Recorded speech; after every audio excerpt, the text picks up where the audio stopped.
We're going live so you guys can discuss the Am I boom. real loud?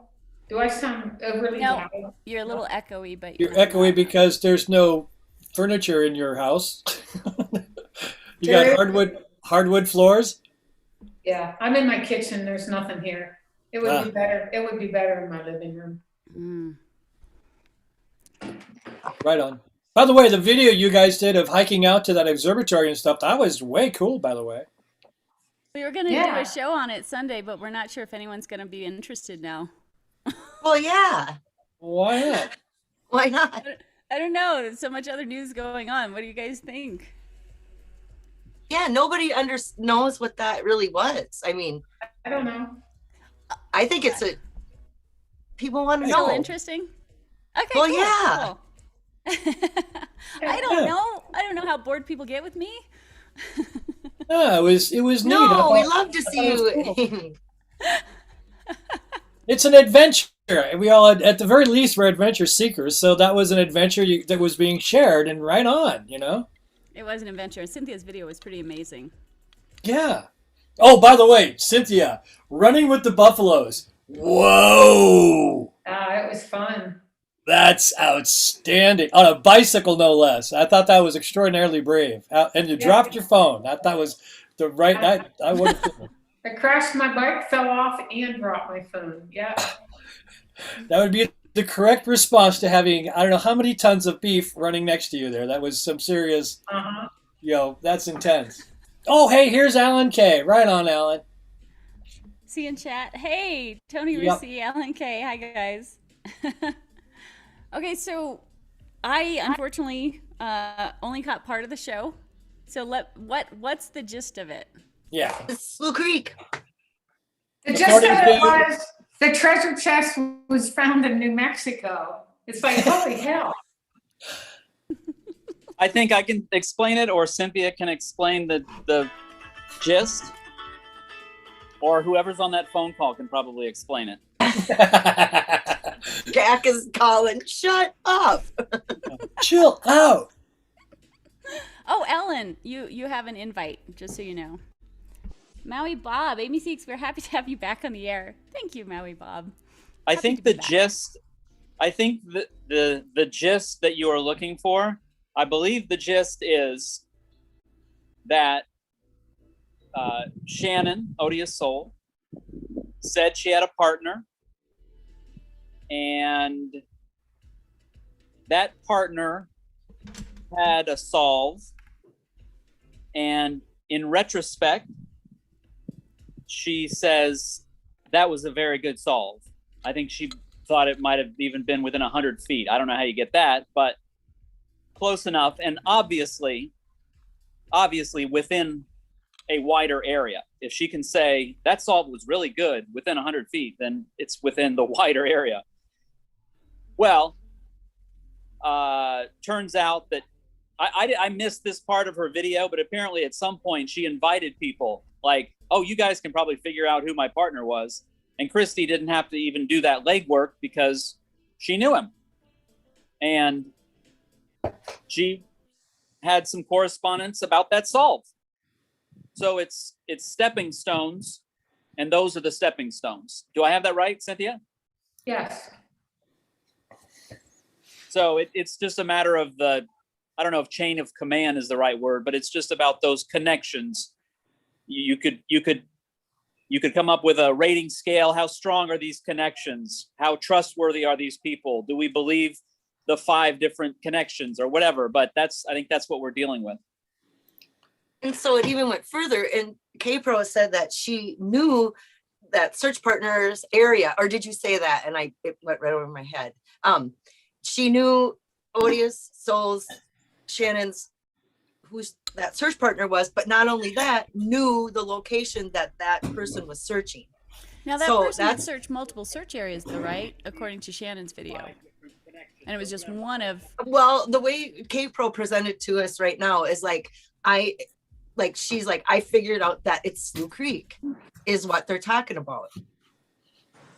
So basically that was the end of, or, the final, what does this boil down to? I believe that the if we're going to talk about the links and the connections, I believe that the communication of the partner to Christy was very clear. Wyoming, Yellowstone, Slough Creek. But what was he communicating? Was he communicating one of 3 solves that he liked on that particular day? Was he communicating? I don't think he was communicating Jack's solve, because he wasn't even Jack at that point. Well, he was, but he was just some guy. So he wouldn't have been enamored of this solve or this person, right?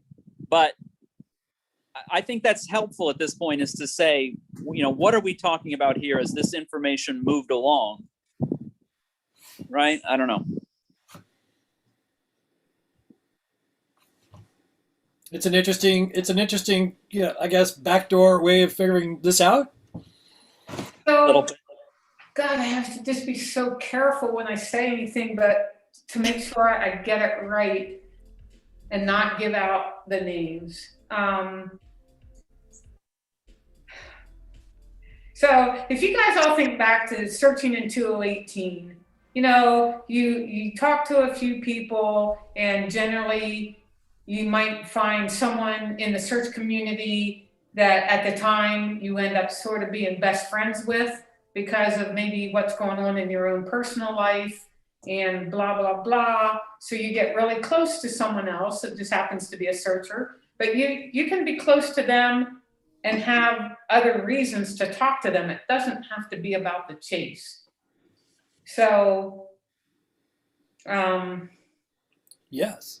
What happened was, I believe, when Shannon released the fact that it was her search partner in 2018, that rang a bell in Christy's head, like, holy hell, I know who the search partner was, because back in 2018, he and I had become really, really close friends. And I remember him telling me, now he had partnered with Shannon, and she remembered that, and she went back and went through all those exchanges with this guy. I mean, just like in the last day or whatever, a couple of days, I guess. And she found his email to her where he mentioned the 3 words that where they were searching, and then the connection, and the 3 words were Wyoming, Yellowstone, Slough Creek. And that was all the detail he would give her, because she was not part of that team, I believe is the way it went. And then because of, what was the girl's name that emails Jack every day and then Jack answers? Christy had it on her show. The girl that constantly emails Jack now. Anyway, she said, basically, whoever this is now, that she wrote to Jack and said, was it your first 2018 search area? And he answered her. Is it Red Girl Express? I think I have the wrong person. Something girl. Yeah, something girl. But Yeah. anyway, so through this connection is how then Christy knew that was the right spot, because someone else innocently said, Jack, which of your search areas or recons did the treasure end up being in? And he said it ended up being my first one in 2018. And that's the one he shared with Shannon, who then had this search partner who was just a friend of Christy's at the time. I mean, this is all crazy the way it worked out. It's almost like the only thing I can compare it to is Fenn. Oh my God. Let's bring in another conspiracy and start. Let's start a pot even more. So when Forrest Fenn basically told Candy, find a president's doctor, find the chest, or whatever that whole conspiracy was a couple years ago. And Candy tells me that, not even knowing there's anything more. Well, what neither Forrest knew or Candy knew was I was the one corresponding with that guy's dad, and I knew his search location from years ago. So this is just the way it works in the search community. 2 years ago, you're talking to someone innocently, not knowing anything. And then 2 or 3 years down the road, there's this stuff brings it all back together again. And you think, holy cow. And now you go back to all that correspondence you had with them 2 or 3 years ago. And that's how you find this stuff. And I'm pretty sure that's the way that K-Pro, the bell rang, and it's like, holy cow, I need to go back through all my emails. And that's what she did to find this one that she just talked about today. I think I got that right. That is a whole bunch of papers stacked up making a pamphlet. Interesting connection of things. Add a little more. So I wonder if, that's just an interesting thing to think about. I think the only way we would know this for sure is if we hear something from Jack, but I couldn't imagine him ever saying anything because it certainly is not in his best interest. So, not this way. This would not be the way we're going to get any information. Like, no. Yeah, this is how it comes out. Oh, yeah, Shannon said, no. Exactly right. Yeah. Well, so this is my question then after watching Shannon's video. Shannon's video talked about how her search partner had several search areas, and this was one of them. How do we know that this is the one that was the correct one? Christy nailed that. She's the one who sifted through her stuff and came up with. She had enough clues. Right. So she's got the information about where this person was searching, but we know he had several search places. How was this particular one chosen? I guess that's my question. Well, it's still big. One. It's still a bit. It's like 10 miles or something like that. I don't know. Do you know, Cynthia? Amy, I can't get it all straight what Christy talked about. I can't get it as accurate as what she put it. But after having talked to her for I don't know how long late last night, and I made her, I was skeptical at first too, and I'm asking her the same questions you guys are asking now. How can you be sure, and blah blah blah. And she explained it in such a detail because she didn't have to choose her words as carefully, and she could use names. And so yes, after I talked to her, it's like, holy cow, now I understand. And there again, what Susie is now saying as well, it's not, so I think this is more or less their general search area. Like didn't Shannon talk about a 10-mile radius search area? Yeah. That Jack said more like a trip. Didn't Jack share with Shannon his general search area, and then Shannon referred to it as a 10-mile radius area, right? And in my opinion, that is what K-Pro's friend back in 2018 that shared this with her, he is talking about that 10-mile radius search area.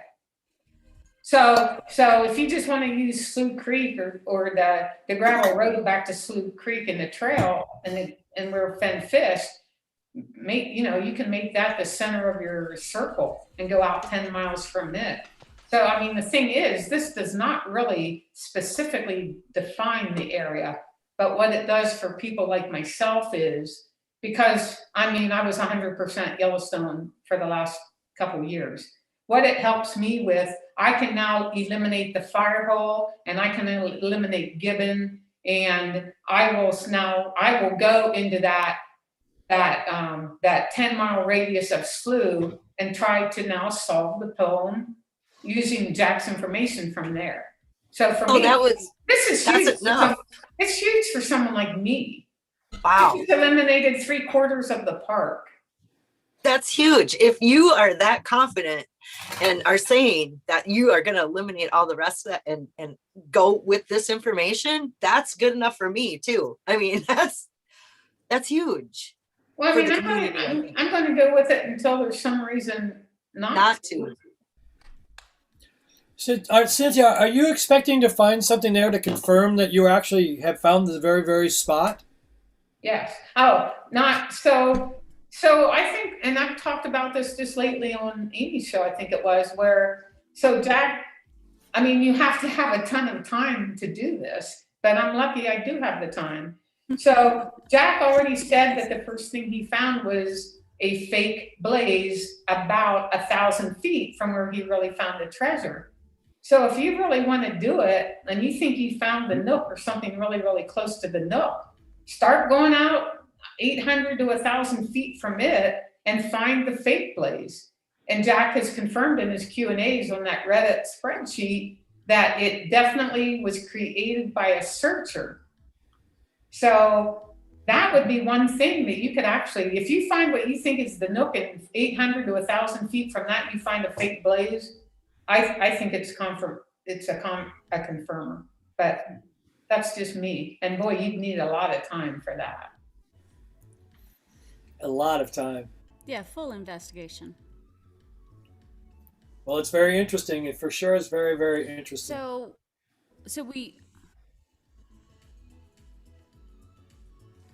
I guess that's where I'm stuck, is how do we know this is the particular solve of that searcher that was the correct one out of the others? Maybe her search partner was searching, like the other searches were New Mexico maybe, and this was the only Yellowstone one?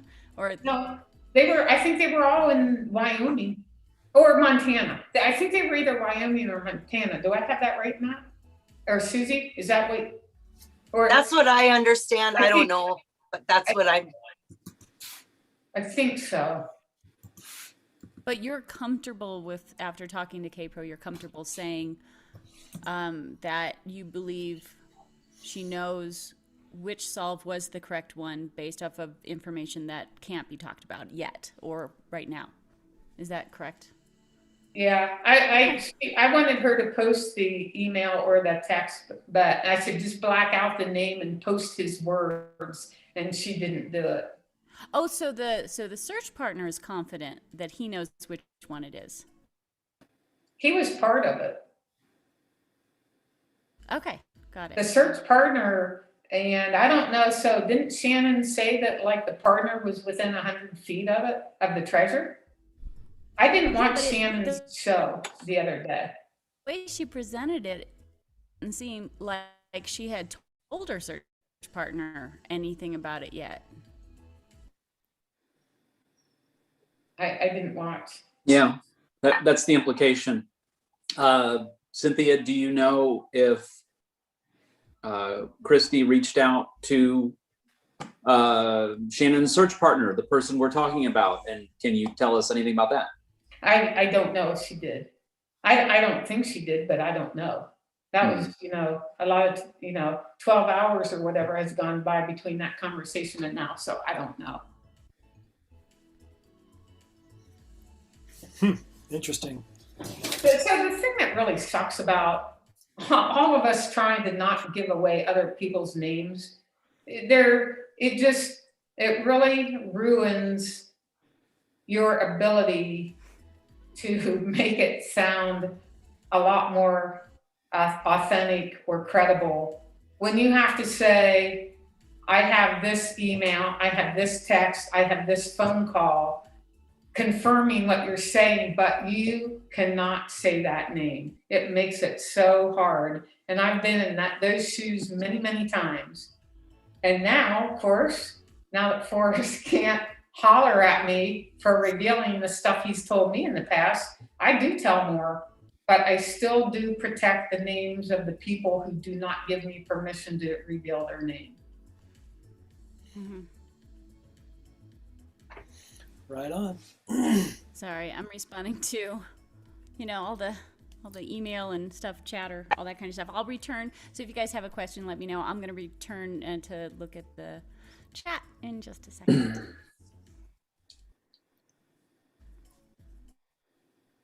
Well, I find it all very interesting. So we'd have to, in the way you're deciphering the poem, you're going to have to find if there's something that then takes you to that location out there in Yellowstone. Oh, are you asking me, Davio? Just in general, yeah. Oh, okay. Matt, Yeah. do you wanna say anything before I What's that? Ramble? What's the question? Davia's question. We have a surprise guest, everybody. Jack. Hey, Justin. Very nice, Justin. Look at those headsets. Headset. Wow. Holy cow. I'm back early. How you doing? Here's Justin with the answers. Spill it, Justin. Slough Creek. Oh no. What do you know? I'm still catching up myself, so I don't think I have anything terribly groundbreaking. No. Did you search the area as well? Slough Creek. Yeah, I mean, you know, it. There's a lot of good places for petrified wood in the area. Lots of beaver dams. You know, it's accessible, and you know, being so close to places like Icebox Canyon, which seemed like a contender for where warm waters would halt. Sure, yeah, it's a good area. Back in the box. One of the things that I like most about this road is open all year long as there's no pandemic. The only time I know that they ever closed the road between Mammoth and Cook City was last year, because I was there and they would not allow me to use it. They made me leave Gardner, and to get to Cody, I had to go all the way up back to Bozeman, across to Billings, and down to Cody. So, but generally, this road is open all year round. And it was because of weather or COVID? No, last year it was the pandemic. Montana had their gate closed. Right. They closed the whole border. Right. Mm-hmm. So, Justin, were you listening to any of the show? Oh, bits and pieces. Yeah. Okay. Yeah, I'd be curious to get your feedback on this. I was saying that what we have is kind of you know, a chain with 4 or 5 or 6 links, and it's you know, actually very helpful for us to begin to ask how strong are these links, and you know, it goes back to Shannon, and then we have Shannon's partner and this kind of thing. I will say that the statement that Shannon made at about the 2440 mark was this. She said, "I had a search partner for a very, very, very brief point. Not going to mention who this person is. And they had one solve that, I'll tell you what, I'm pretty sure that where this particular search partner was is one of his solves. It was probably within 100 feet of the treasure chest." So she's saying that based on hindsight, now that she knows, you know, looking at Jack's email saying, hey, by the way, please don't say what I shared with you. Please don't tell everyone that I told you where I was looking. So she's using hindsight, but she does say, you know, this partner of mine, they had one solve, which, you know, does that mean he had 5? You know, I think that's one of the weaknesses of this. He could have had 5, and this is the one, and he shared a different one with K-Pro, right? Am I wrong? Yeah, I mean, from what I'm gathering, it's like, you know, anytime when you have a flow of information, even if you have 6 incredibly credible sources, each source that it flows through in a game of telephone, there is a non-zero chance that the truth can be altered in subtle ways. You know, by the time you get to the end of 4 or 5 folks, then it could technically be significantly different. I realize we have a few layers of indirection here, which is concerning, but you know, I think it's the best that we have right now in terms of what to go on. So, you know, I think it's reasonable for us to treat it seriously, but whether or not it's correct, it's tough to say. Yeah. Appreciate that. Very tough to say. But it is very interesting nonetheless. Good to see you, Justin. I mean, you know, likewise. You know, I mean, Slough Creek has a lot to commend it, even if we don't know anything about this. Back when we're just searchers looking for spots. I mean, it's a beautiful spot. Forrest has memories there with his father, with Concy. Um, you know, it's got water, it's got pine trees and sage, and you can just go down the list and check it. It's a good place. You know, everybody should get out a map and see if they can come up with a Slough Creek solve. Why not?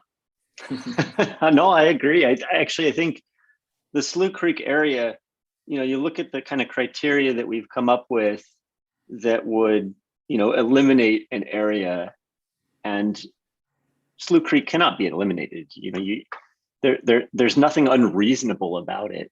And I don't think, at least for me personally, you know, if we found out with confidence right now that it was the Slough Creek area, then I wouldn't be surprised. Like it seems legitimate. It seems reasonable. We know it's an area that Forrest has been in. We know that it's an area that he fished in, as I recall. So, you know, he had a connection to it to some degree, at least. So it seems reasonable. There's one other thing that may or may not come up, but you know, one of the things that was frustrating was that Shannon was looking at the email and talking to us, and the email was right there. And she's like, I'm going to read it for you. So okay, close. now I'm going to skip the best sentence. All right, now I'm picking it back. You know. But one of the things she did is that she said, you know, this sentence gives me a region. And then her mind very naturally went to the idea of, you know, an area, a radius. But as soon as she said that, she said, well, actually, and she did this, actually rectangular. Now, if you're looking at Slough Creek, what do you have up there? You've got a park boundary and the Montana state line creating that nice line. You've got Slough Creek itself, which doesn't run exactly to the east, but it kind of runs that direction. And you've got the main road below that. So yeah, you know, it certainly fits with the idea of if you're thinking about the map, or you're looking at a map and you're trying to tell somebody without telling them, and you say, yeah, a circle. Well, no, not a circle, a rectangle. So yeah, and I appreciate that, especially because you know, there are geographic impediments, if you will. Like there's geographic features that act as an impediment that help constrain that area naturally, which is, at least for me, always the type of area that I'm looking for, because it's self-directed to a certain degree. Like the area funnels you in so that the next clue in succession is in a more constrained, like, local context. And so it allows you to go from kind of macro to micro quite quickly. I think that's totally plausible. Yeah. Yeah, like, you know, if somebody said, if the area was Fishing Bridge, Jack wrote Shannon and said, I'm looking at Fishing Bridge. Oh, great. But why would she go, it's kind of a circle? No, a rectangle. Like, you don't get a rectangle around Fishing Bridge. But in other areas of the park, especially if you're on the border, you've got you've got that there that just sort of makes that thing in your mind. So natural boundaries, as it were, right? Yeah. Yeah. So that may have been right. that may have been what was playing into her mind. The trail basically runs across. And so if you're thinking about Slough Creek, you kind of have this area. You have a rectangle. Making the rectangle. All right. There you Team go. rectangle. I was going to say, Cynthia's up to something. She's got us a map already. You got, yeah. I think it makes a nice rectangle on at least two sides. Is With that the big Slough Creek? circle being Slough. Where is Slough Creek on that map? What's that? Where is Slough Creek on that map? In the circle. In the circle there. Wow. So you got, yeah, like Matt was Wow. saying, you got the top of the rectangle. You got this side down over here, the other side of the national park. So you do have Wow. two pretty nice sides of the rectangle. Yeah, it's kind of setting in that's potentially the spot. I mean, I think I might just have to go cry for a little bit and come back. There is a quick I'm looking question. at it. Oh, Yeah. go ahead. Sorry. Just a quick question from Albert. Could Home of Brown be Buffalo Creek, which is a subsidiary of Slough Creek? Hashtag no cow.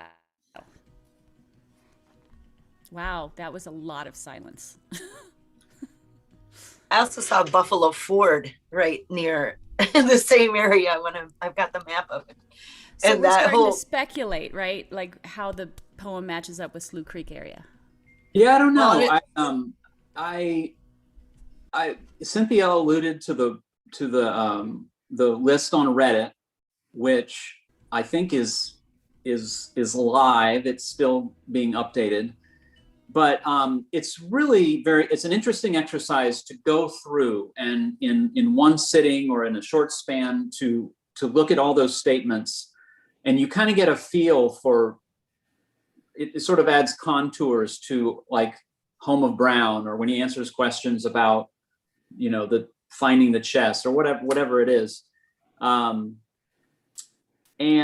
one of the things he says often is that, someone will ask a question about Home of Brown, or they'll ask a question about, a specific thing, and he'll say it was truthful and honest from Forrest's perspective. This is how he saw it. So it's as if to say, you may not see it that way.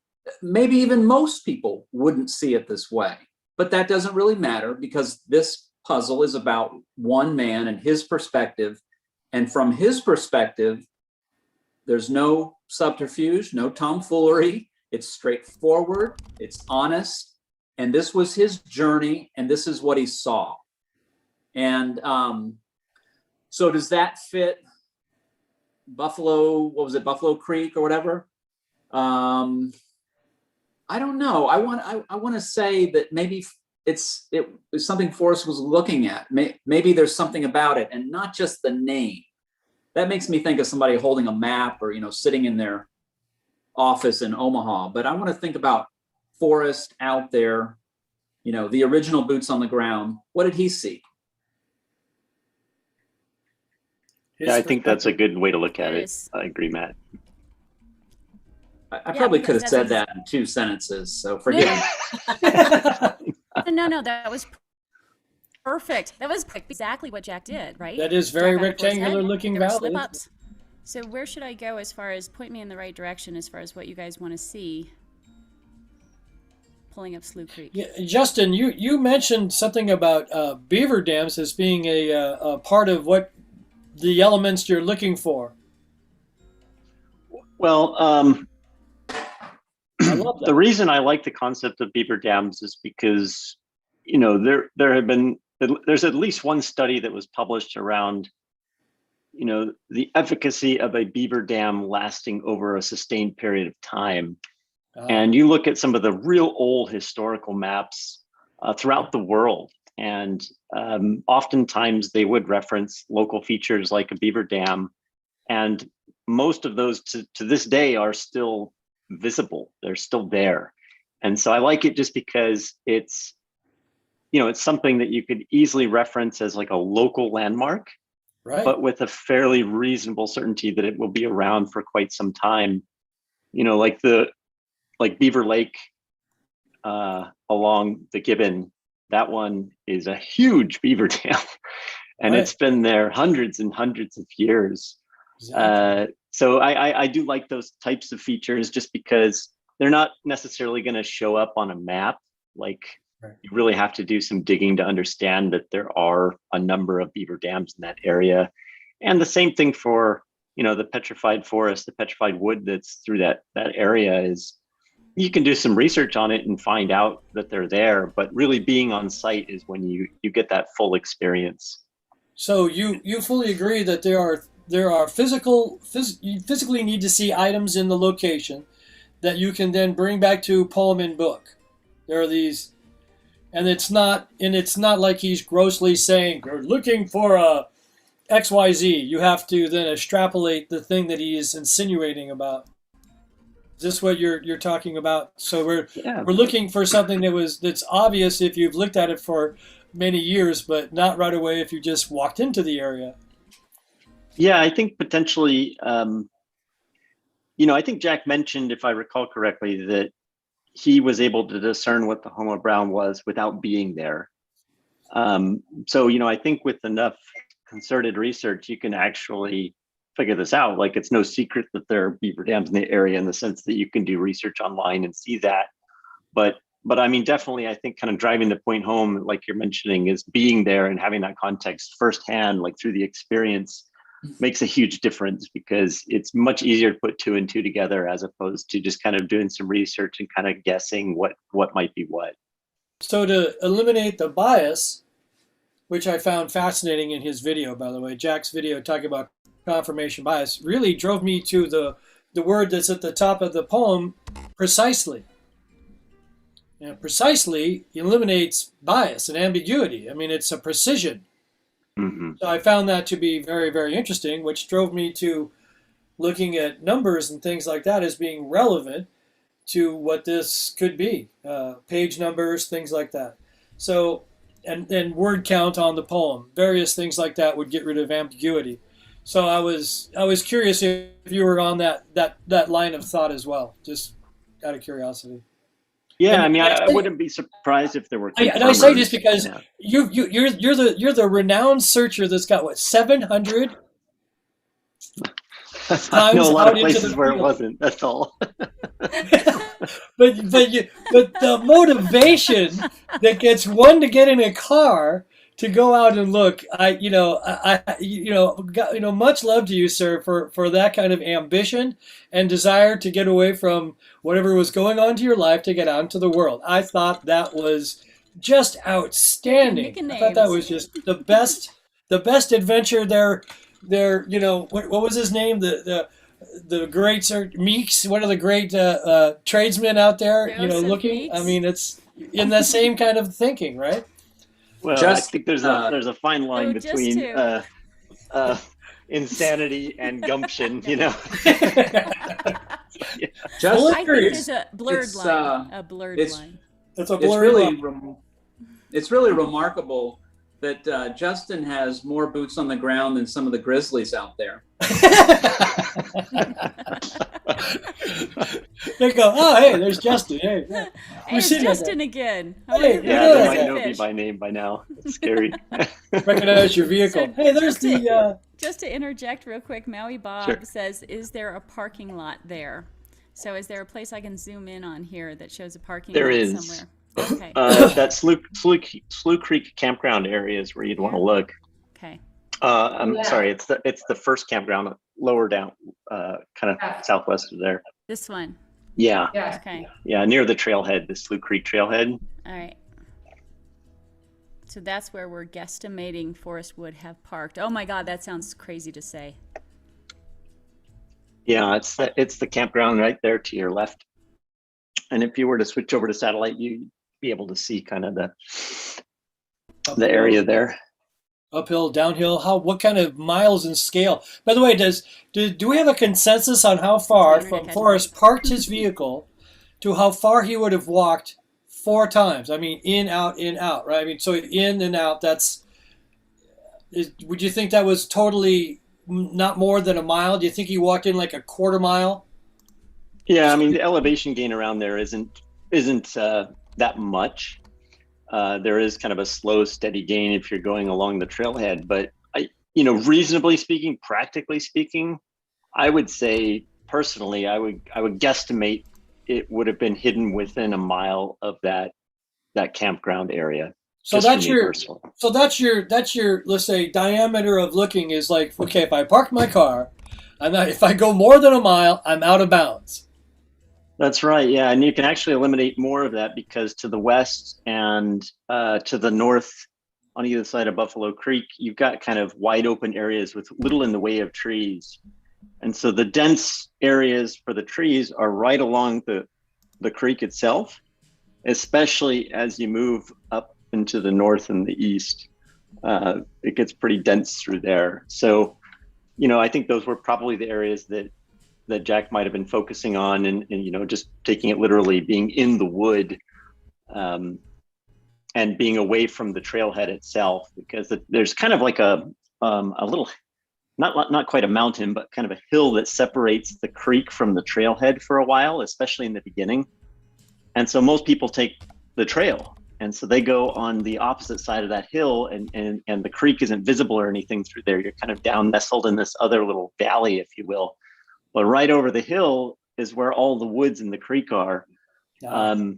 So I would suspect that it's closer to the water than it would be the trail, because we know that it wasn't, in very close proximity to a human trail. So sticking to the creek, I think would be the best course of action, or at least that's what I was doing when I was there. But so Cynthia, you've gotten to hang out with Mr. Fenn, and you could see how, his physicality was at say close to 80, right? Not towards 90. So how was his mobility at around 80 when you first met him? Forrest was 83 when I first met him, and he was very mobile. But let me answer Jack's question on Reddit number 55. The question was, I recently emailed Jack to see if he would just confirm the treasure was closer than 6 miles to the nearest road. Jack said, I don't want to say that, but I will say Forrest only walked a few miles. So you take 4 legs, a few being what, under 4? At the very most, Forrest walked was 1 mile each way from his car. I mean, at least that's my interpretation. And Forrest said back in Virginia Kyle, I think it was, that he said he walked less than several miles. Look up the word several. What does several mean? It means more than 2, but not many more than 2. And Forrest said he walked less than several. So I'm thinking 3/4 of a mile each leg, maybe, give or take. Yeah, and I'd be remiss if I didn't mention that, in addition to the main trailhead that's highlighted in blue right now on the screen, really close down there to the A marker with the blue dot, on either side of Slough Creek itself, there actually is a small trail that goes along each side of the creek. If you wanted to get away from the trails, there are areas on either side you can go off into the woods there and do that. And additionally, over at Buffalo Creek, right over the as you cross Slough Creek, there's kind of a confluence area there that has a good grouping of trees. And actually the trees continue up through Buffalo Creek a little ways as well, but they start to thin out. So, just that, really close to the campground, really, that whole area, I think, would be totally reasonable personally, just in terms of accessibility and practicality. But yeah, there are a couple of smaller trails kind of off to either side, but I don't think I'd categorize them as like game trails. Like, you can tell there has been human activity on those trails. So just wanted to call that out. Yeah, one of the things, Davio, I want to do in my video. So obviously a lot has happened since I started this video 2 weeks ago. So I'm changing it to actually put in my pictures from my 2018 search from this area, so people can understand what Slough Creek looks like. They can understand where the Buffalo Ford looks like. You can understand the terrain with the forest and these gigantic boulders strewn throughout the trees. So if I would stop being on YouTube and actually work on this video, I could actually get that done. And I'm not trying to convince anybody else it's here. All it does is it gets to show the people who never got to go boots on the ground there. It shows them the terrain, the trees, the boulders, Slough Creek and Buffalo, what the area looks like. And there again, I'm not trying to convince anybody this is right. It's just, this is what I've seen, and I might as well share it. I like it. That's great. I think it's good because there are a lot of people that are dying to see what this terrain's like. It's hard to imagine. Right. Really hard to imagine. Once you're, you can imagine all day what a beaver dam looks like, but until you walk on one and look at it and see how insanely strong this is and how it is not going anywhere. Yeah. And you see the trees being chewed all in the areas. You can see how this was built, and the stumps are still there, and you're seeing the dam. And then you go downstream, and then you see another one. Oh, you just know where the kids moved, right? So you can see how, beavers would have, and I mean, that takes us right to the Jeremiah Johnson talking about beaver pelts. And, there's just a lot of connection to those sort of things, I think is really great to actually physically videotape and show. I think that's a great idea. It reminds me of I think I what see might have been Jack's. considered a potential slip up in one of the video interviews of Forrest, where he was talking about his summer where, he went to work and he was logging, I think out near Hebgen Lake. And he talks about his experiences in the woods there. And specifically near the end of that interview, the story that he's telling, he talks about getting all of those logs back to town. And as I recall, I think they dumped them in Hebgen Lake and had to move them across the lake. And he specifically referred to those logs as heavy loads. And it's one of the few times I can ever recall him like actually using a line straight out of the poem and, so contextual. So it just kind of makes me think about like the logs being the heavy loads, and maybe that could be a reference to something like a beaver dam and the logs piled up. Probably a weak reference, but Potential, for sure. There is Richard Bertram from chat. He says, Amy Seeks, begin it at Yellowstone. Take it in the canyon out of Yellowstone, set where warm waters halt as Dubois, border of Yellowstone, down Highway 26 through Homa Brown and River reservations, put in below ? Chasing Indy. Oh, my heart hurts. Chasing. Amy Seeks, I have video, emails, photos, and proof about the place of the chest was found. That sounds excellent.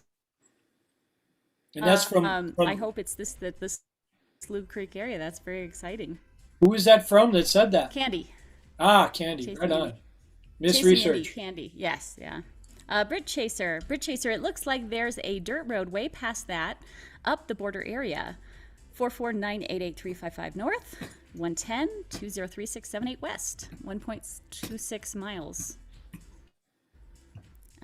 Sent me a text. You did? Sorry. Checking. Thank you. Check your phone. Okay, yes, checking my phone. So Brit Chaser says in chat, he's got, do you guys know what that's in regards to? No. What did he say again, please? So he's got GPS coordinates. Oh, Let me read it. okay. It looks like there's a dirt road way past that, up the border area. Yeah, so that dirt road actually goes to a ranch. 449. Yes, it's Oh, so Silvertip. 4.9. yeah, that's correct, right, Justin? So there- Amy, the go ahead. trailhead, if you hike the Slough Creek Trail, it is not right along the river or the Slough Creek right away. It's over sort of on the other side of the hill from it. And I don't mean real far, but you're not right along the creek for a while. And this road actually goes up to a ranch that goes up into Montana. Is that right, Justin? Yeah, that sounds right. So there's Silvertip Ranch that is actually very close to the campground. And then at the trailhead there, yeah, if you were to hike that, you can actually go all the way up, I think even into Montana, as I recall.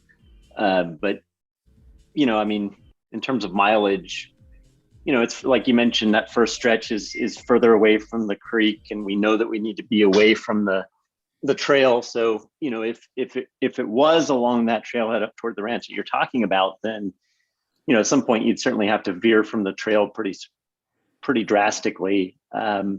But, at some point it gets closer to the creek again, where that might be more reasonable. I keep coming back to it being near water, and I guess that, we haven't necessarily established that. But, when I think of Forrest and his love for fishing and the water feature that he had and at his gallery that he insisted upon, I mean, he clearly has a certain amount of fondness for water. So I wouldn't be surprised, if you could at least hear the water from the place where the treasure was hidden. Yes, I fully agree with that. It is such a relaxing, comforting sound, right? Just to hear water movement. It is part of clearing your head and finding peace in your special spot, your special place, right? If that's indeed what we're looking for, is a special spot. I mean, that's everybody agrees to that he put it in a special place, whatever that means. Right. Special to Forrest. Where he yeah. wanted to die. Which according wanted to to Odious Soul, wasn't that spectacular, right? She really didn't emphasize. It was really just like, it's a special place to him. It really didn't seem like it was the spectacular view, blah blah blah blah blah, that everyone was contemplating it might be. She really seemed to be like, hey, it's special to that person, to Forrest. So Slough Creek definitely fits in with that potential. And I thought just the opposite when I was there. When I was up on that hill and I could see Slough Creek, Buffalo Creek, and I could look sort of out into the Lamar Valley or whatever I was looking at, I thought it was gorgeous. I'm up there in this boulder field, I'm under a pine tree. And it's like, it's like, oh my God, this definitely could be it. So I guess it all depends on what your expectations are.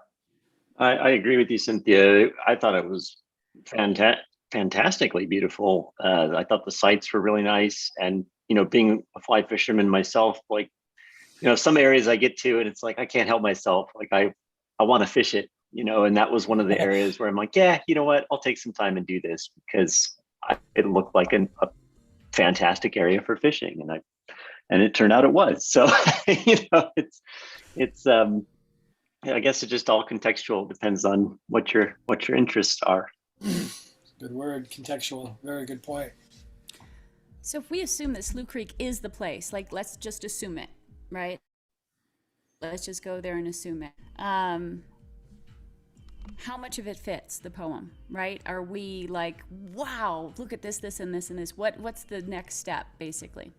So for me, before Justin comes in and ruins my idea, we'll let the professional go after me. So Amy, if this is where he parked, then we've already, WWH Take It in the Canyon Down Not Far But Too Far to Walk is already done. So now we're at the put in below the home of Brown. I'm assuming, I don't know, that's me, I guess.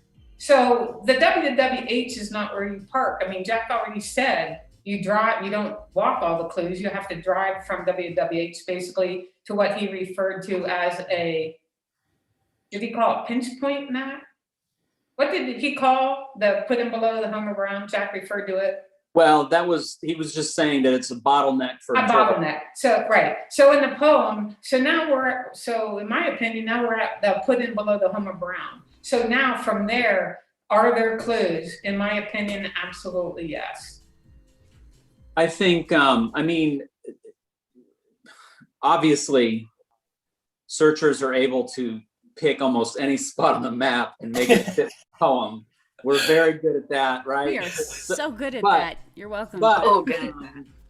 But to answer your question, Amy, taking everything we have and now taking this tremendous resource of everything Jack has said. It's like when you read Shakespeare in high school. You could just read Shakespeare, or you could get the annotated that helped you with some of the archaic words and kind of pointed you in the right direction or whatever. That's what we have now because of all the things that Jack has said. So what do we need? We need an actual canyon. Actually, back up. We need warm water nearby. Obviously, check. I don't know if it's the boiling river and there's a place there where they halt. I don't know. We need a canyon. And Jack has been very clear with questioners that Not Far But Too Far to Walk needs to be taken in the most literal way. Like, why would you walk it? It's too far to walk. So we need a canyon with a road in it, check.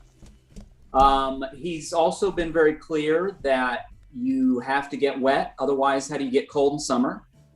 So, and then he made some interesting statements about crossing some water, a river, a stream.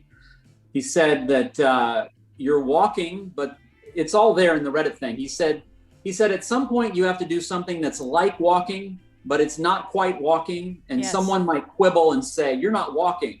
And the obvious thing is that you're wading, right? You're wading through some water. Check, we've got that. We've got Slough Creek right there. I would imagine it's very different if you go in May versus July. Justin and Cynthia will probably be able to give me levels as far as how much water we're talking about, but it checks those boxes. I don't, like Justin said at the outset, I don't think we can rule it out. What are the depths that we're talking about as far as water with Slough Creek? And the If altitude. indeed we have to cross it. Yeah, it's totally reasonable to wade. I mean, even small children, especially later in the year when the seasonal runoff is finished, it's not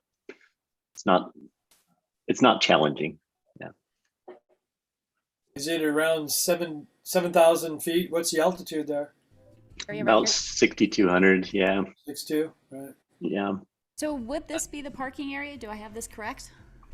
That looks like it's actually a little further up if you follow that road there. This road? Oh, it's raining. I'll be right back. That's the creek. Yeah, if you go further north.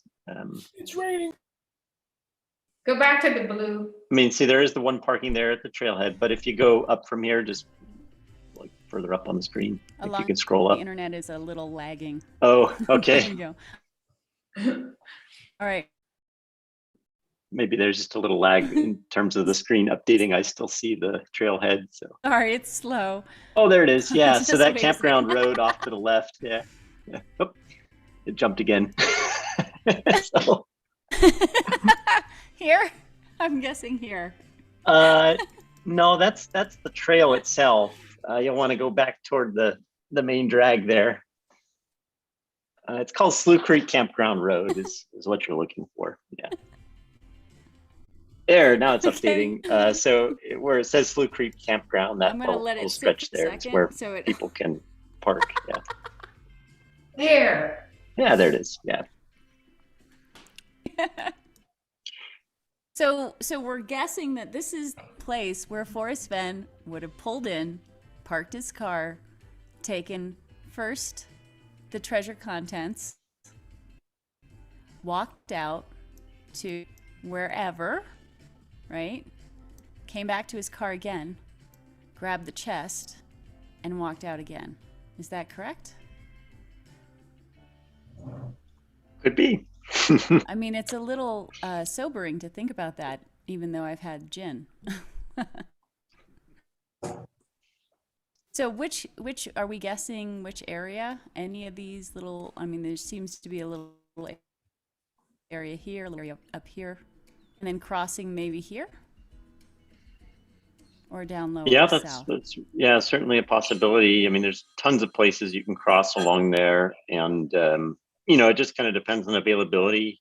Late in the summer, as I recall, I think he said it was late summer, early fall. That there certainly would be people camping there unless the campground was closed for maintenance or something. I don't recall what year, but really just kind of depends on availability. Yeah, we see in satellite view, we've got some travel trailers here, which if anyone knows where I can actually get one that's not too expensive, I've been searching for one for a while now for the summer. Nada. Everything's selling out. So I can see where he would be concerned depending on where he parked along this route if anyone was looking, but it is isolated enough that it fits that he could park in one of these places and cross this river. Is that what we're assuming? Crossing Slough Creek?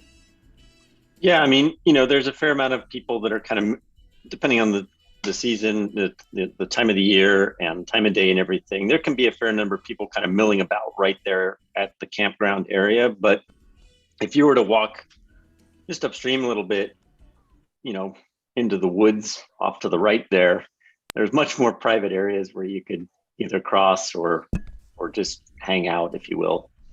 But if you zoom in here, I know it's kind of slow and a little laggy, but if someone were to cross the creek at that right there at the Buffalo Creek area, just to the right, there's a small trail, and I suspect if you zoom in enough, you'd probably be able to see it. That goes right along the creek on the north side of Slough Creek. Yeah. This guy. And Amy, I have it, so in the 2019 interview that K-Pro did with Forrest, excuse me, at his own, Forrest actually said, when I went to hide the treasure, I was lucky that nobody was around, nobody any place. So, God, I'm Right. choking with excitement here. In my opinion, I'll drive out there and make you a in margarita. yeah, that's what I need. So in my opinion, that statement implies that there could definitely have been somebody around, and there was It not. fits the spot. Wow. Yeah, so on the screen that's appearing right now, just along Slough Creek on either side, you can actually see the faint, yep, that's a trail there. And then on the right side as well, there's actually a small trail too. Oh, it looks like the screen updated again, sorry. Sorry. Sorry. No, no worries. If you'd like, I could share it here wait. and show you exactly what I'm talking about. But, Oh, yeah. please. Please. Thank you, Justin. Save me. Yeah, sure. Okay. One moment. Are you able to see that? Thank you. Yeah. Yes. Yes. Okay, so this is the campground area here. And if I move just a little bit over to the right and zoom in, you Cynthia, see some alcohol. this area through here. That's kind of what I'm talking about. A trail. Yes. And then on the opposite side, if I move along here, this little guy here. That looks like a trail. Yeah. Yeah. Oh, I see. Looks like a perfect rectangle to me. Very, very gentle walk, it looks like. Yeah, this area here is fairly flat, 2 and trips. you know, just in terms of, I wish I could draw on this map. I guess I can't annotate on this map, shoot. But basically, like anywhere where you're seeing deeper green colors here, anywhere from like the campground and I think maybe further upstream from there, I think are good contenders, especially close to the creek. Yeah. So, I guess a few questions I'm starting to ask now that, you know, we have the potential that this is the area. Again, no confirmation, obviously. And, you know, I can't blame Jack. If I were Jack, I'd be drinking a beer and not saying a thing right now. So, if this is the spot, we know Forrest did go to Cody. How far away is it from Cody? Just out of curiosity. Drive time, I actually don't know offhand. We could just check here. Like, okay, cool. See if we were to drop a pin down here. Say at the trailhead. How much do you cost per hour for IT help? Because I need to hire you. It's like 2.5 hours. Okay, so 2.5 hours. That could easily be, he could easily do his trip and back. I used to drive the it. same day. He could do it in a 12-hour period. When I used to stay in Cody, I'd go to Chief Joseph's Highway and go in the northeast entrance through Lamar to here.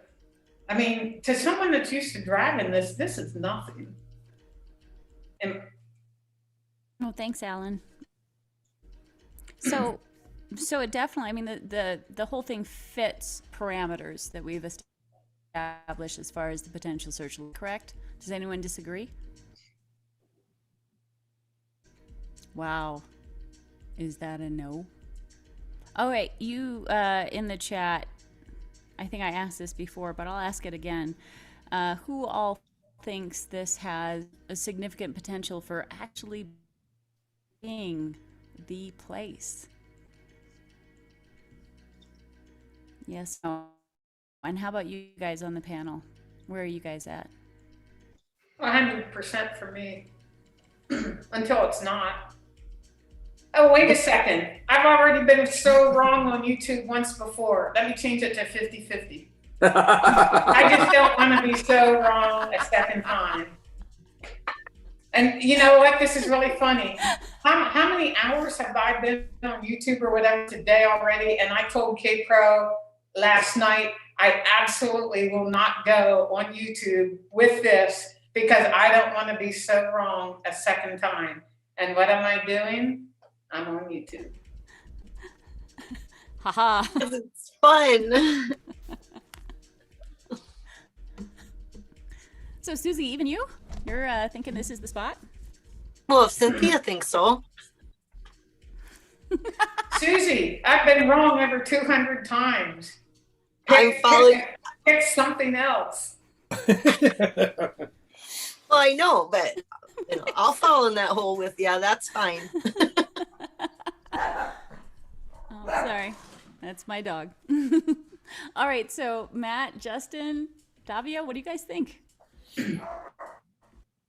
I think it goes back to what I was saying before, with Thanks, when I don't know Shannon, but she strikes me as someone who's honest, and I can't really think of a motive why she would just make stuff up.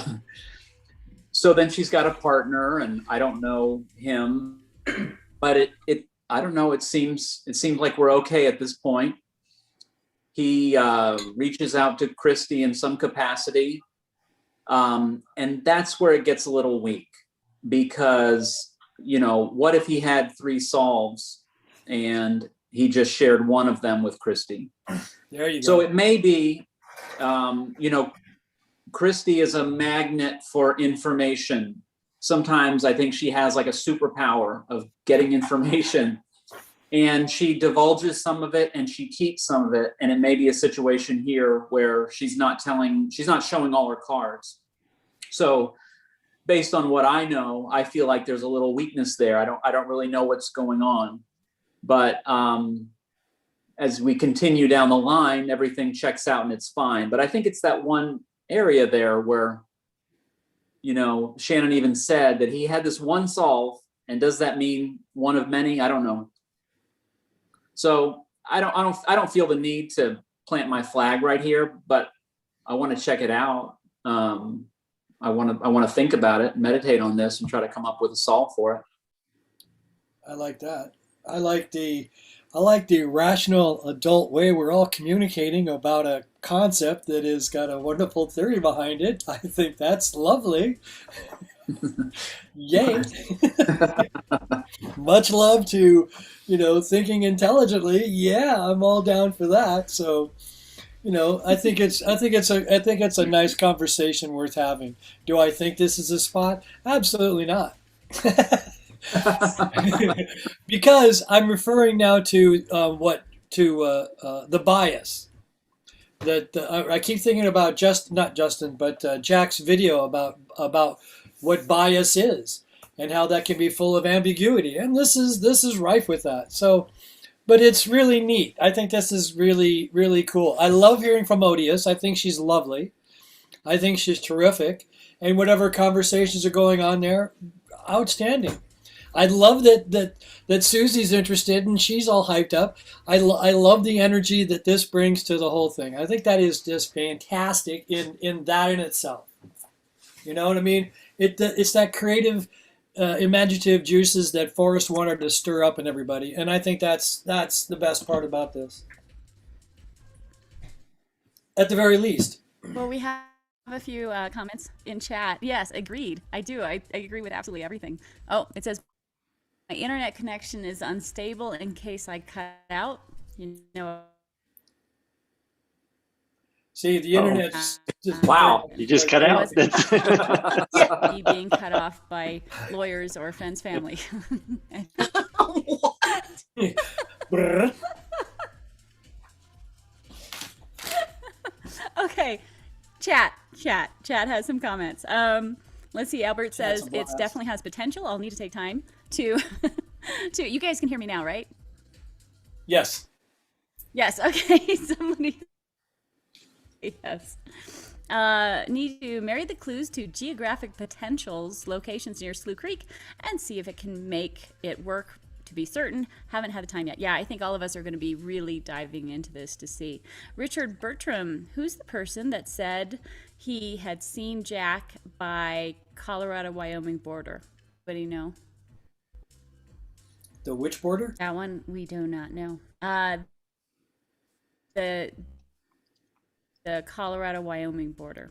So I don't know. Oh, I like stuff. I like stuff around there a lot. Wami Chidahap. Yes, you do, Davia. Yes, I so do. let me know if I'm saying it right. Wami Chidahap. Talk about how Jack could be in this area for 25 days and not encounter a dangerous animal. When asked if he had, he said, thankfully not. So thankfully not, though. If you consider like grizzly bears and stuff like that, their range is huge. Their range is massive.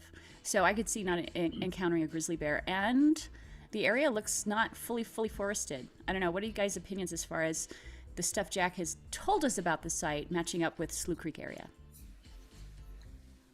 I'll go first, and then I want Cynthia to say something. Again, to go back to my favorite document these days, the the Reddit stuff, the compilation of everything Jack has uttered. Well, let me go back even further, first of all, and say that Forrest sat down to do an interview with Cynthia, and he mentioned this idea of sunshine, of the chest being. Give me the exact quote, Cynthia. The location is in the sun most of the day. So on camera, Forrest said he answered the Australian question. And he said, yes, the location is in the sun most of the day. And then after the interview was over and he told me to turn my phone off, I had to show him I was turning my phone off and not recording him. He said, but the treasure chest itself is not. Okay. So if you've spent any time hiking in the Rockies, you know that there are places that are so dense. It's just all shade, right? Very dense. There are other places where you really need to have some sunscreen on. Forrest talked about sunshine. And then Jack himself said the same thing. He mentioned wearing a hat. He said he was going to return there, and something about put the brim of his hat down from the sun. And so we need to have a place that, I mean, maybe it seems obvious, but I don't think it is. I think we can rule out some places. If you're in a place in the forest where it is just overgrown, thick with beautiful pines, don't get too focused on the pines. You need to have some sunshine, right? It can be too much. It can be overgrown. So anyway, this area here, I think qualifies. We've got sage, we've got pine, we've got water, we've got some forested areas, some that are kind of sunny and in the sun. Let's see, and then both Justin and Cynthia, but I know about Cynthia, maybe you want to save some of this. I don't want to steal your thunder. I know you're doing a video, but you have experience with the potential for places to hide a treasure chest around here. Am I stealing your thunder? No, not at all. If you steal it all, then I don't have to make the video.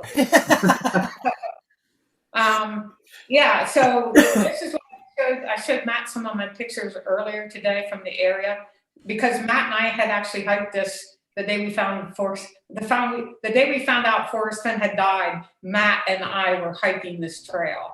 So, but I had searched it back in 2018. So I wanted to show Matt some of the area where I searched this boulder field in a forest of pine trees and all these little nooks, crannies, and things like that. So I was sharing my pictures with him this morning, and the area that I was searching for my blaze and the treasure in 2018, in my opinion, totally fits what Jack has described as his area where he found it.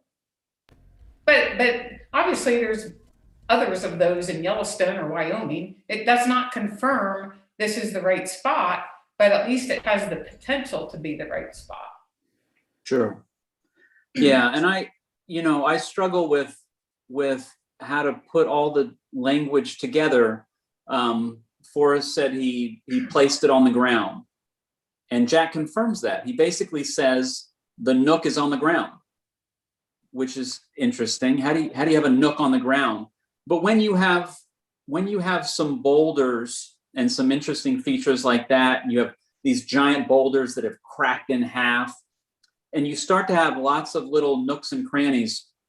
Then you start to see how somebody could be 6 feet away and not see it, or they could spend 25 days scouring an area because there are so many places for critters to hide and little things here, and you're down on hands and knees, and a football field is a big area, you know. Huge area in the forest. It's a massive amount of area to look in. A football field, I meant. Mm-hmm. Yeah, and he talked about being systematic. The idea of, you know, you don't want to keep looking under the same rock. You're like, I've looked under this rock before, and so it begins to make sense. You know, having some kind of nook on the ground. I think in this area around Slough Creek there has a boulder field, or at least has boulders. Boulder field, I think of just a field of boulders, but this it's more spread out. And I will say that that Cynthia had one photograph, and I'm sure she'll share it in her excellent video coming up to be released tonight at midnight, or whenever. She does have one photograph that has the type of ground litter that we need to see, which is primarily dead pine needles, some little pine cones, some other, you know, unidentifiable little bits and pieces, but this does exist there. We have enough pine tree coverage that you can find that, and you can find that in a nook. So again, you can find that in a million other places, but Slough Creek can't be ruled out.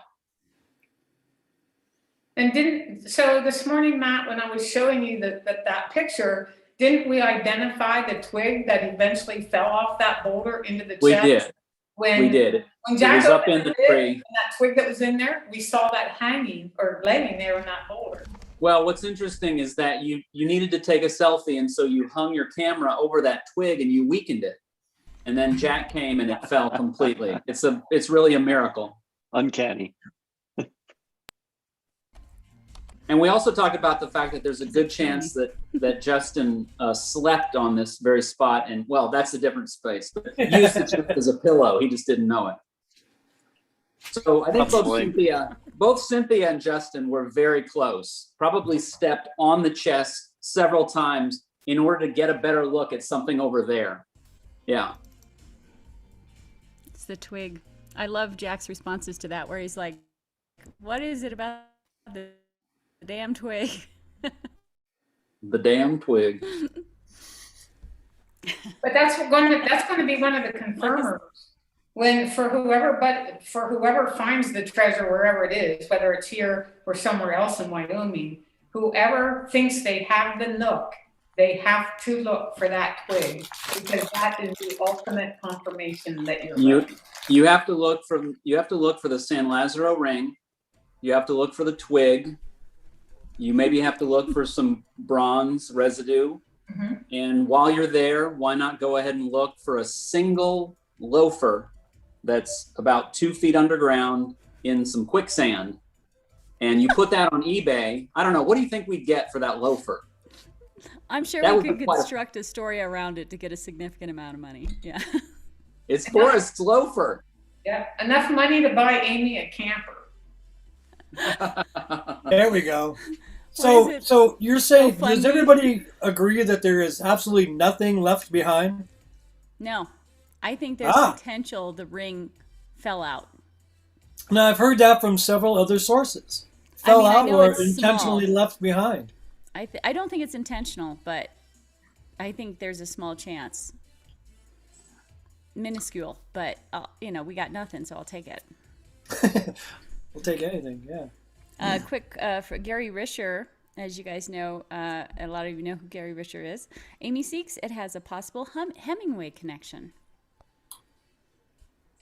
Do you guys know about that? The stick or the ring or what does? Hemingway used to fish up there in Clark's Fork. Hemingway is Area. there often in the summertime. He used to hide his whiskey bottles in the banks of the Slough Creek River. No, actually, the legend has it that he used to hide his whiskey bottles along the Clark's Fork of the Yellowstone, where I used to search in Sunlight Basin and through there. Wow. Oh, yeah, fine. Real quick, from Missouri, Dave, he says, treasure exploration and research, the guy who thought he had a pic of Jack in the lower Colorado area. Okay, that's all the Amy Seeks there. So, I guess what's the next step?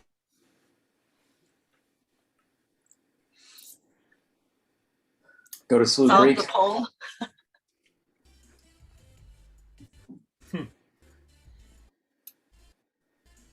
I have a couple ideas that I want to do, but they're not relevant to what the information that's come out today is about. But this is all very fun and interesting.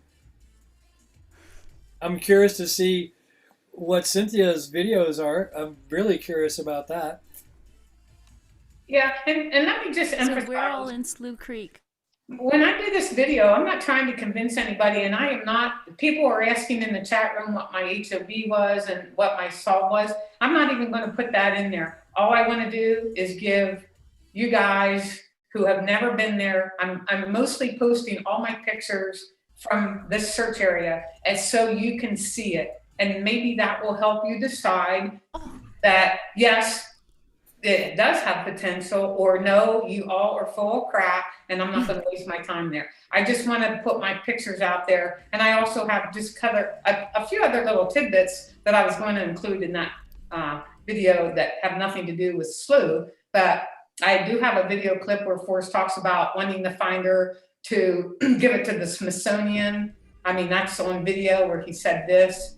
I have the FOIA where Yellowstone National Park Ranger is communicating with Forrest from back in 2014 that if they find a certain searcher, and I'm not going to reveal the name because they blacked it out in the document, but if they find Fenn's treasure chest in his car, they will confiscate it from him and return it to Forrest Fenn.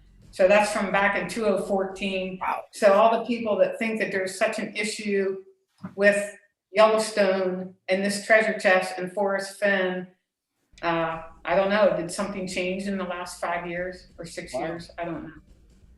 By the way, that's a good question. Would any of you have left it and gone and had a glass of wine and then go back and actually retrieve it from the forest, or is that something you guys would ever do? If that's what a note inside the chest said, or if that was an instruction somehow to ask for us, or if that was per instructions. Jack hasn't said anything like that, right? I mean, I asked him that directly. That was like he said he asked permission. He called him up and asked him permission and then went back out the next day. So was that a part of it, or was that Jack's own rules? Did was he instructed to do that, or was that his own rules? I don't know. So I think Jack has text on this a little bit. So I think Jack has said something like, and I'm paraphrasing this, if he would have found the chest early on, he would have just taken it right then. But Jack knew about the lawsuit that had just been filed. And he already knew that there was a lawsuit against Fenn and this treasure. And I mean, just reading between the lines, I sort of got the idea that Jack wanted to call Forrest and ask him sort of, do I take this? In other words, get permission from Forrest with what do I do now? And I don't know if anybody else got that from Jack's comments or not. Well, one of the things that came out last night, Shannon read the email, the first email where he reached out to Shannon. And he said, I'm reaching out to you. Thank you for your videos. you mentioned something where you talked about, and I'm not exactly sure what it means, but the idea of like giving the chest back to Forrest in exchange for information about what the place meant or something like that. The only point I'm trying to make is that Jack was already thinking about these kinds of things, about, you know, when I get the chest and, you know, do I want information from Forrest, talking to him, giving it back, whatever. I found the whole sleeping in thing incredible at first, but as I have read all of his statements, he says, first of all, that on Friday the 5th, he discovered the chest later in the day. I don't know if we can pinpoint it more than that, but he describes it as later in the day. So it may have been, you know, approaching dusk,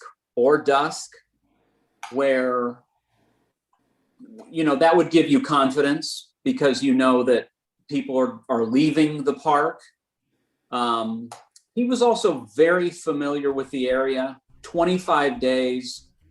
He knew how often he encountered another human being, which may have been never. And so, you know, you've got later in the day, I can come back in the morning. I've never seen a living soul out here. This thing was virtually impossible to find for somebody looking for it. It's heavy as hell. I can leave it. You know what I mean? It begins to make more sense when I see it that way. And then he also said one other thing that I don't remember exactly where, but he said that he was up rather late, as you can imagine, with a mind that was just spinning, right? So now you have him at like 3 o'clock in the morning, finally going to bed. So, or whatever it is. So, you know, of course he's going to sleep in and not get up at the crack of dawn because he may not have fallen asleep until the crack of dawn. So I found that incredible at first. I've found it to be more and more plausible the more I've thought about it. Okay. There would be no way that I would ever leave this thing, but I can do it. Right. Me neither. I'm taking it. I mean, I got 20 trips in my truck, you know, from California to Wyoming. I am not going back to Casper, spending a night, having, you know, a mediocre meal, and then go, you know, it's just not. No, I'm going to find this. I'm going to, you know, stare at it forever and then call my friends and prepare everything that I got to do for it. And by the way, when I started this in 2011, the assumption that this man was going to pass away was very high. You know what I mean? Because we're surrounded by all kind of old people that were dying. So I was never assuming that Mr. Fenn would live for another 10 years. You know, God bless him and thank God he has and did, etc. But there was never a point in my searching of this that I expected the man to survive, and that would be the first thing I would do would be to be in touch with him. My first thing I would do would be, you know, a lawyer to make sure this thing is secure, and then flying my friends out so I'm not driving back to California alone with this box. It would be, you know, protection would be the first thing I would do, and telling no one, in, you know, at the hotel or where I am what I'm doing. Staying very. I think that protection, the protection that you're describing, I think that's the main function of his decision to leave it there that night, in my opinion. As Matt, as you mentioned, it was later in the day. You got two choices. You know that you're going to have to get some sleep. You can either leave this in a place where it's been hidden for a number of years and you've been there for, you know, a certain number of days. You know that no one's been actively searching in the immediate area where it's at. And you know you're coming back by midday the next day, or you take this thing back to a hotel where it's populated, and you know there's just a higher level of something happening to it overnight. Call me crazy, but I tend to think I might have made a similar decision because I want to be well rested. I want to make the trip back to Santa Fe, but I don't want to take this to a place that has a higher danger of it being stolen or discovered. And if you look at them, relatively speaking, the place where it was resting was probably about the safest place it could be. Absolutely. But I hasten to add that Jack has said that his only motivation for leaving it was that he wanted to obtain explicit permission from Forrest. Now, whether he's taking some artistic license there or not, I don't know. I'm certainly not the first person who has floated the idea that he did take it Friday, and now he's saying that, you know, the communication with Forrest was very clear. Hey, I have found your wallet. I have found your chest. I'm going to bring it to you. It is yours. And then Forrest gives it to him, that whole thing.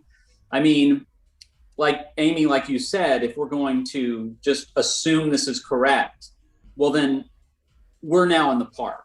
So Cynthia, that's a good thing that you bring up those emails with a park employee and how chummy they were about helping Forrest out, because another narrative has this whole idea that they're, you know, always shaking their fist. Oh, that Forrest, once we get our hands on you. So it raises all of that stuff. But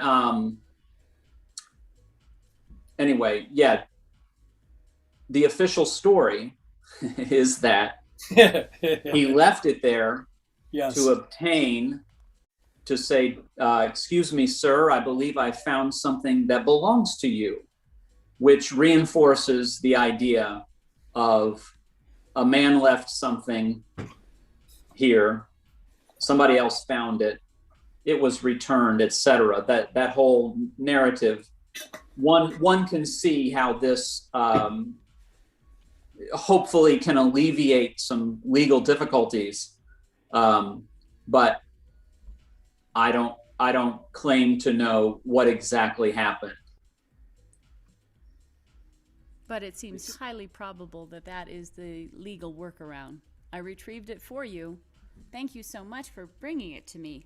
Would you like a gift from me as the treasure chest? You know, it's like it works. It works legally. Mm-hmm.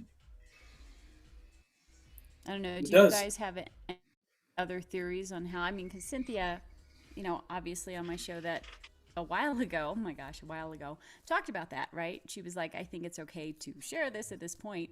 Forrest told me that the way it was fast, right? But you speak to that, Cynthia, you know, so that I don't mess that up. Yeah, the last day I ever saw Forrest at his home, which was like August 28th. And we were talking about the chase and the finder. And of course, at the time, we didn't know Jack was the finder. And I just said, don't you think that the finder now is having a hard time figuring out what to do about taxes and whatever? You put him in a pickle. And Forrest said, I have something to tell you. I paraphrasing maybe, but it was something like that. I'm going to tell you something. And then he said, no, I'm not. And then he said, yes, I am. And he said, when the finder was at Fenn's house, and he actually used his hands to motion. He said, the finder handed me the treasure chest. I took it, and in 5 seconds, I handed it back and said, he first did not use the word, I'm gifting it to you. He did not use the word gifting, but in my mind at the time, that's what he meant. So he basically handed the chest right back to the finder, as in this now, I am giving this to you. And he actually used his hands. And then he said, you can tell people that, but you can't say I said it. And then it's like, Forrest, if I don't say you said it, it's not credible. If I don't say I can't say anything and not say you told me, or no one's going to believe me. So anyway, then I finally was able to tell it. He was like that. Yeah. And I guess I can say now, I've said this to a few people enough, that he told me once, he was so blunt sometimes, right? And he told me once, he goes, I've learned that there's some people that I know, if I need information to be immediately dispersed, I'll tell them it's a secret not to tell.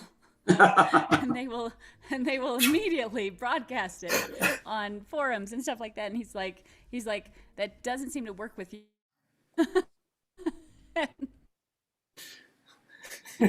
I'm like, no, I didn't. I'm like, well, no, you told me not to. It's like, even stuff that he would mention that you were like, but it was never anything. That's the thing. It was never anything treasure related in the sense that, ooh, oh my goodness, that solves it. Like Cynthia can contest to this a million times. She didn't find the treasure, and she hung out with Forrest all the time, right? Well, not all the time, but I mean, more than most searchers, right? And so anyone who ever gets like, it's like, oh, she had information. It's like, well, that information, it's like, how helpful really was that information? And now that we know there's a potential solve site, right? Now we can decipher all the rest of the kind of stuff. I know, I'm guessing most people are in shock right now as far as it being this potential site. What's the next step? What do we do? Where do we go from now? We don't have 100% confirmation. 100% confirmation would be Jack saying, boy, you got me. Here it is. You're correct. That's the site. But I can't imagine I'm guessing it's in Jack's best interest to just stay quiet on the matter. I mean, if you guys were Jack, what would you do? Oh, that list is so long. First of all, I would have taken it from the ground. I would have made sure everything was secure around me before getting a hold of Forrest. I would have filmed the event with Forrest. I'd be wearing most of everything I could wear in that box on camera. Like Mr. T. I would be Mr. T-ing it up. I'd have that 1 pound nugget as a paperweight forever on my desk. There'd be a bunch of things. I would, but most of all, I think in the big global picture is that I would never ever reveal where it was found, because I felt that I wanted to exploit my adventure, make money off of that, and then put the box back. I thought it was important to keep this going because it was really genius in how he is hinting and cluing and kvetching, whatever, about how all these little things are that got me, if I was a finder, to said location. And that to me was extraordinarily valuable. I saw it as a traveling art show on how to show history in a different way to children. I thought there was so many aspects to this that I would just want to revel in and celebrate this man's life and how he came to creating this incredible avant-garde art project. I mean, this is really genius art project in my mind on what he's done. I thought it was and still is brilliant. The letdown that this ending is, without any kind of validation that any one of us got one part right. Wouldn't that be great, just to hear validation that yes, it's that part is this. That would be outstanding. So I have a completely different way that I would have approached this. I also thought there was a certain amount of the way he was doing this was vetting someone to be the finder. That was, I had a whole different kind of take on this. But I would not do anything that that Jack has done. Not Justin. Jack has done. I think we all get Justin. them confused. I think we all get them confused. There's too many J's. I can't take it anymore. It's a There's J's. too many J's. It is. It's more about Is the anyone else? intelligence. And So what's that? to answer your question about what would we do if we had found it, the problem is we don't know the legal implications that Jack encountered with the lawsuit. And then I just think there's something going on that we don't know that Jack can't talk about yet. For sure. Is there a statute of limitations that Jack is waiting for it to, complete before he does more? I mean, I interviewed Barbara about that lawsuit, and it had very little to do with the person who would find it. It had everything to do with all these other bizarre extraneous directions that was going to her being hacked and things like that. It was really had nothing to do with the end person. I found that to be, really odd. So I'm talking about hers. I'm talking about Brian's. Brian was the one that filed his lawsuit before it was found, right? What was the lawsuit about? I don't know. He was going after Fenn and the estate and whatever. Ah, I see. So there are still But lawsuits in it had to do play. with, I think, didn't it have to be with it being in Colorado for Brian? Probably. And probably Really because, and yet, the lawsuits that we don't know about is that 5 people passed away in this. And so those families probably have a lot of emotional angst and desire to probably litigate against it, or to some degree. To me, that would be the most powerful, as opposed to, the other ones. That would be, I have no idea what that would be. It's just a thought, the sad part about all this. Well, I we do don't know know. that obviously we do know about at least 1 or 2 lawsuits that are in play. So what happens when those go away? Do we get more information, or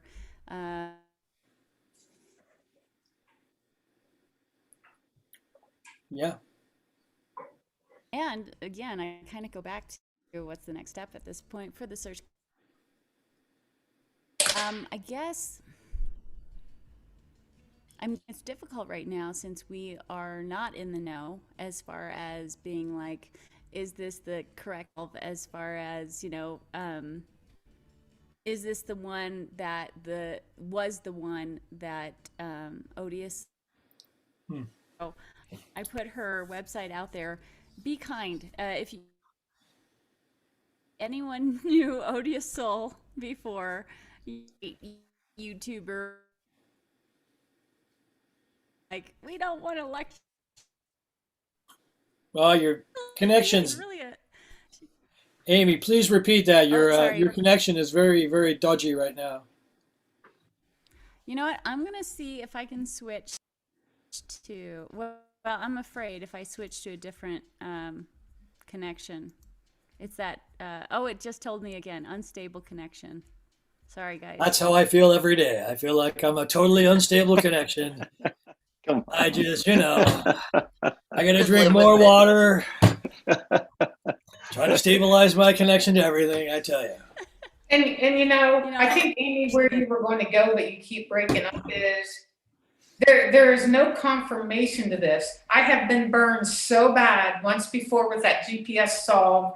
We thought the source was reliable when all along he intentionally, I don't know if it was in his intent to actually screw us, but he knew what he was telling us was not true. But he made it so credible and so believable that we went there, did it, which I love doing, by the way. I mean, it was my last great boots on the ground. So everyone needs to understand this is just almost the same thing all over again, and this might absolutely be wrong.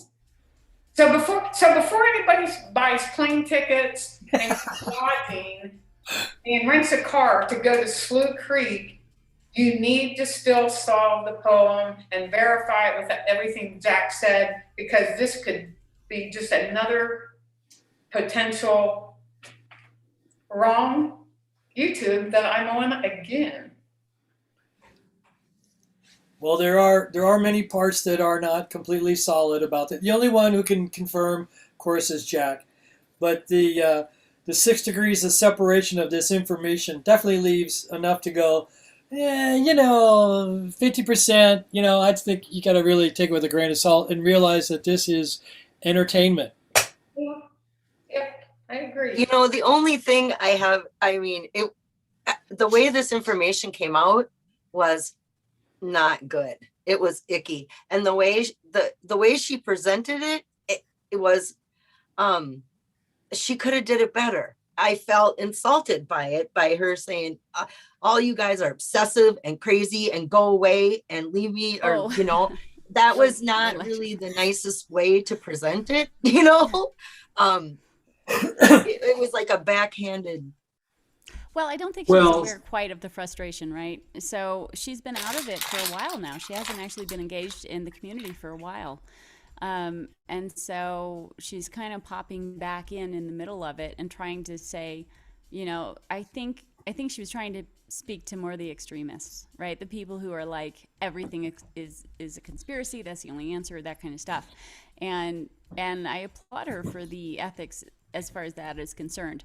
But as obviously the points where you were like, wait a second, what do you mean peace, right? I get that where it's like people are like, I can't have peace, I don't know. It's like, I totally understand that.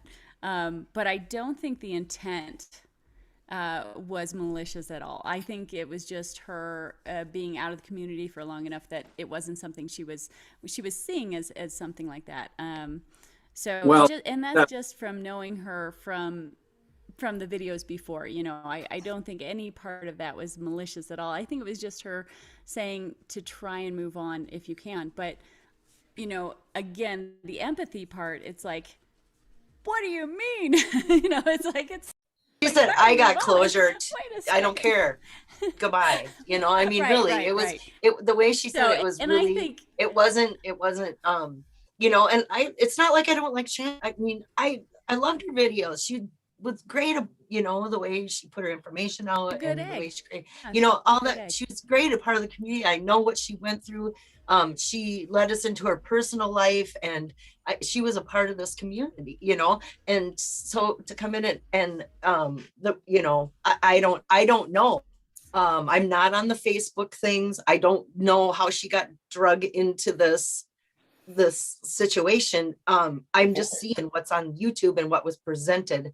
And as that part was presented, it was like, wow, where did Shannon, the sweet Shannon, go, and why is she so attacking? Well,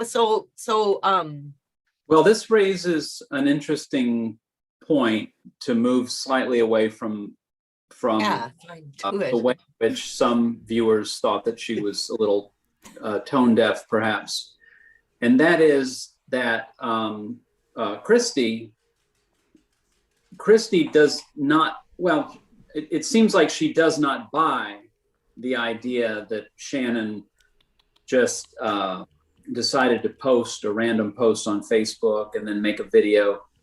The quote conspiracy that she laid out is that Shannon, whether alone or in concert with a few other people, decided to, give an Oscar-worthy performance last night and go on and, basically say, you guys need to stop thinking about this, when in fact, what she's trying to do is help everyone think about this. And her whole motive was to kind of leak the information. You guys can find my search partner if you look at my old videos, that whole thing.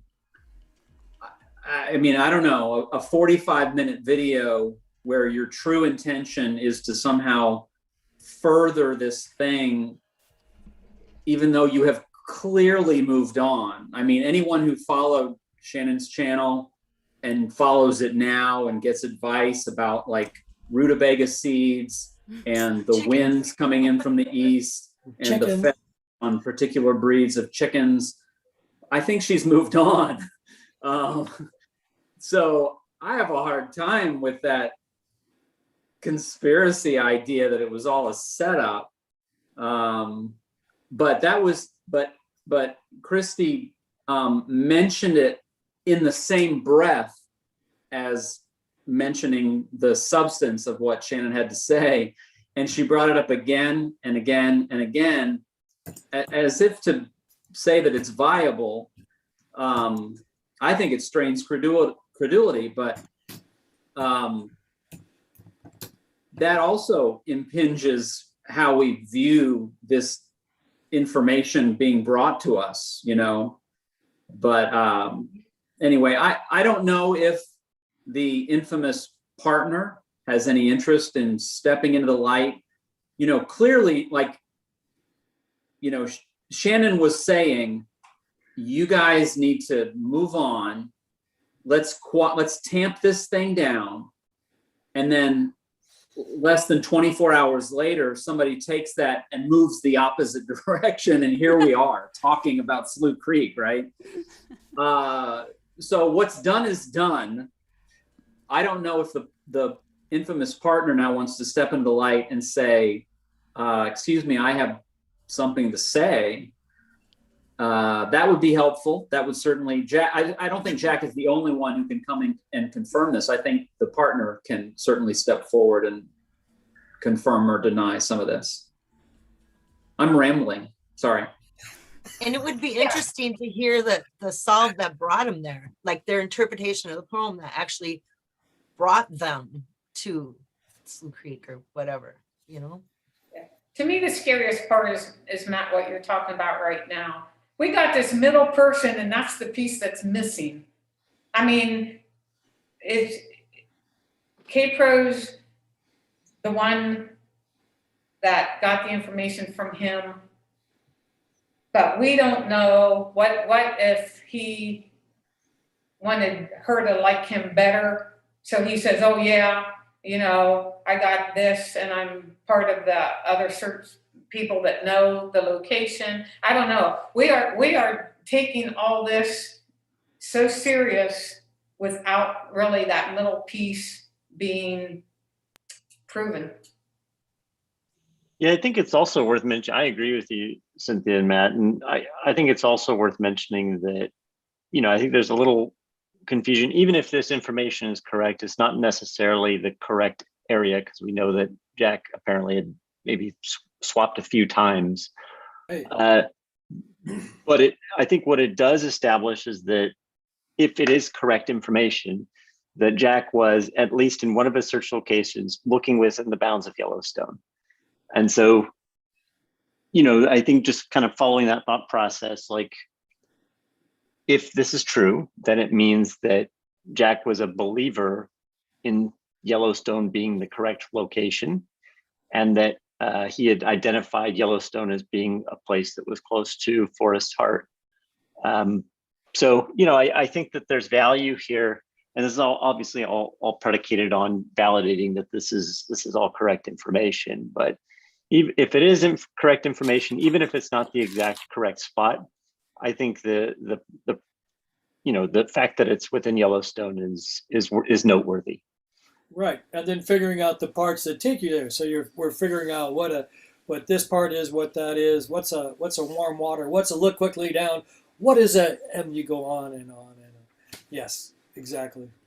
Yeah, and as far as Jack having multiple locations, when I read his statements about his own process, what I hear is that he had one area that he really liked, and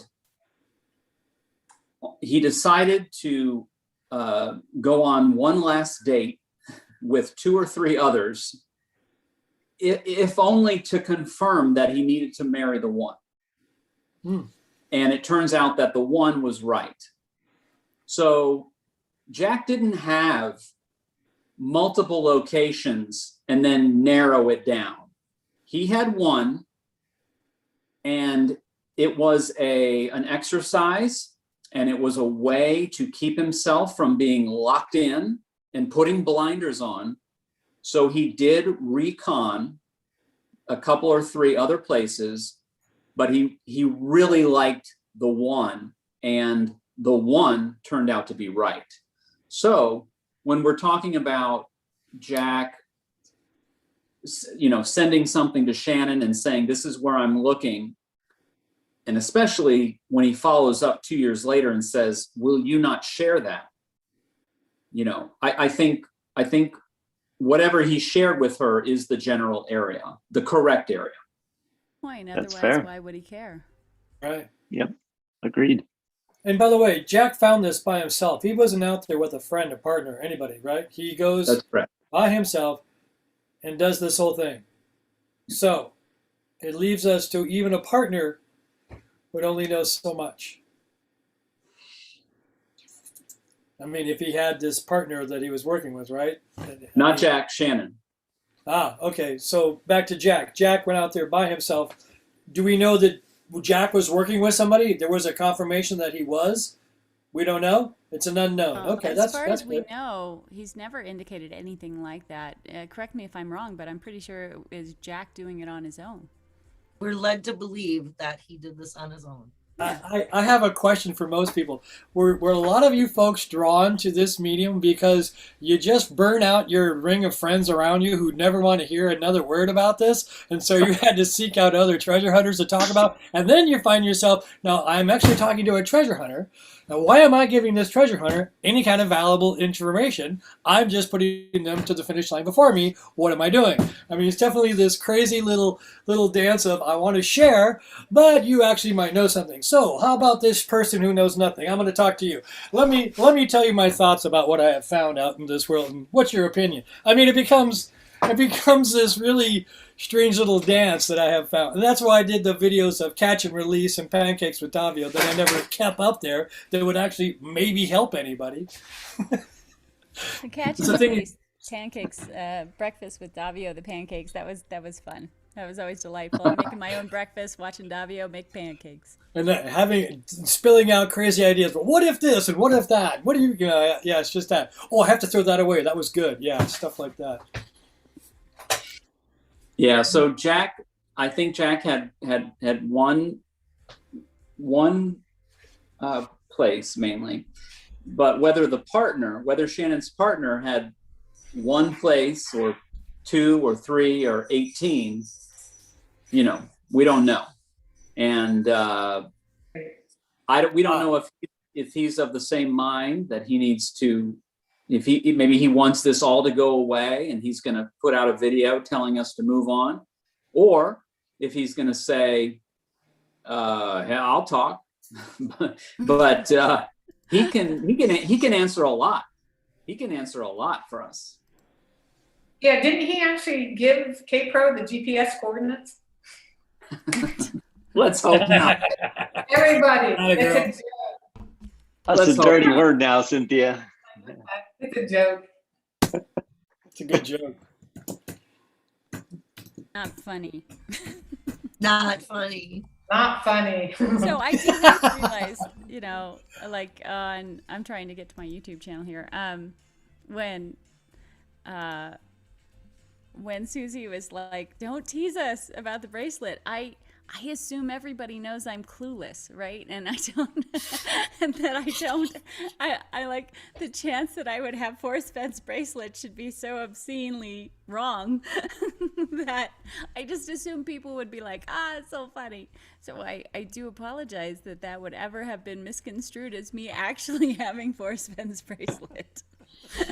You assume you know everything, Amy. What do you mean? I know. So at one side, I am deeply flattered that you think that about me. At the other side, I am deeply sorry that that would have ever not been anything but just guffaw. So all in good fun. And yeah. There's the bracelet that was in the fake bracelet. Everybody fake. It's not the real one. So sorry. I know. But I have bad internet connection, so maybe it was blurry. I don't know. Wow, that looks real to me. I know. I'm so sorry. But yeah, I do try to have something goofy and fun during. Oh wait! I got a call. What's that, Jack? You want your bracelet back? Okay, she'll be right on that.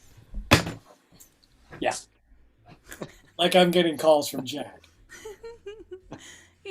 Yes, we're tight. So it's good to have a sense of humor about all this in a kind way, I think is really. Let me ask. But I also understand.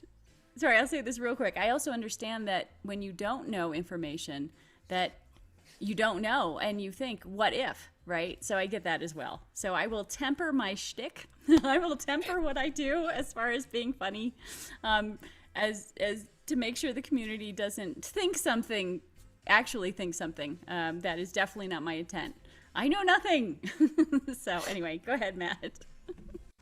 I was going to say that Slough Creek was not the only thing mentioned. There was also a bullet point about Bighorn. And what did that mean? I was a little confused. Keyword on Terry's scan, bighorn. So, and it said something about bells. So maybe that has nothing to do with the treasure chest. It's just that the partner mentioned something about bighorn pertaining to the bells, and so Christy decided to mention that as a bullet point. But I was a little confused there. I don't know if anybody got the grasped what the point of that was.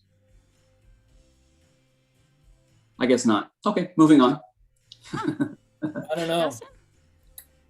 I don't know. I mean, the only thing I can think of is that's even has like horn in the title. Is it there's a creek up there, Hornaday Creek or something like that. But I have no idea what the significance was of that bullet point on the slide. What was it? Horny Everyday Creek? What? Yeah, Yes. something like that. That's the next vendor. Cynthia, There you go. Cynthia, you spent a lot of time in Horny Everyday Creek, right? I have left that creek. I have left a small boat behind so I can revisit. But yes, Many, many visits in my 68 years there. Absolutely not. Oh, I'm sorry. I thought we were in a private chat. Oh, we're not live. It's okay. You can say anything. whew, We're live. The beauty of that Wait, is, hold on. Let me check. Not for kids. There, Right. done. the good thing is, Just- Matt was Just- actually there with me quite a few of those times. Was that oh, Justin? that creek. I Yes, said you were there quite a few times with me. I Absolutely. think that Justin, margaritas go with that creek. I think there's a margarita Horny Creek thing going on there. That's so yes. Yeah. There we go. It's made with Hornito. Hornito Sorry. tequila. let's see if I can get us Or back on meatballs. track. Justin, were you referring to something in New Mexico because where the context is bells, or were you talking about something in Wyoming? No, I was talking about a creek that comes off of Slough Creek. It's a tributary. I think it's called Hornaday.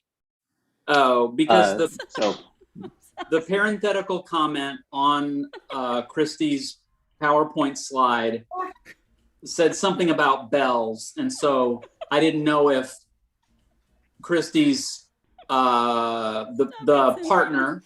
I didn't know if the partner had some kind of a lead or an idea about finding a bell or bells that Forrest hid. So anyway. yeah, I'm not quite sure on that one. I keyed in. I mean, it's the only thing I can think of in the area with Welcome, the Gary. two words big and horn was Hornaday. I'm sorry. Did I get us? Did I start this? Yes. Did someone bring up the Justin meme?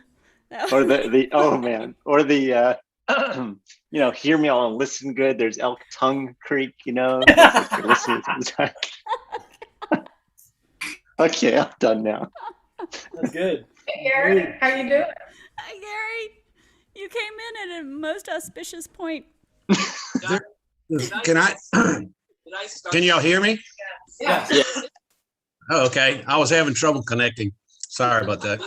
Me too. All the time. Guys, hi everybody. Or the Gary. You're breaking up a little bit.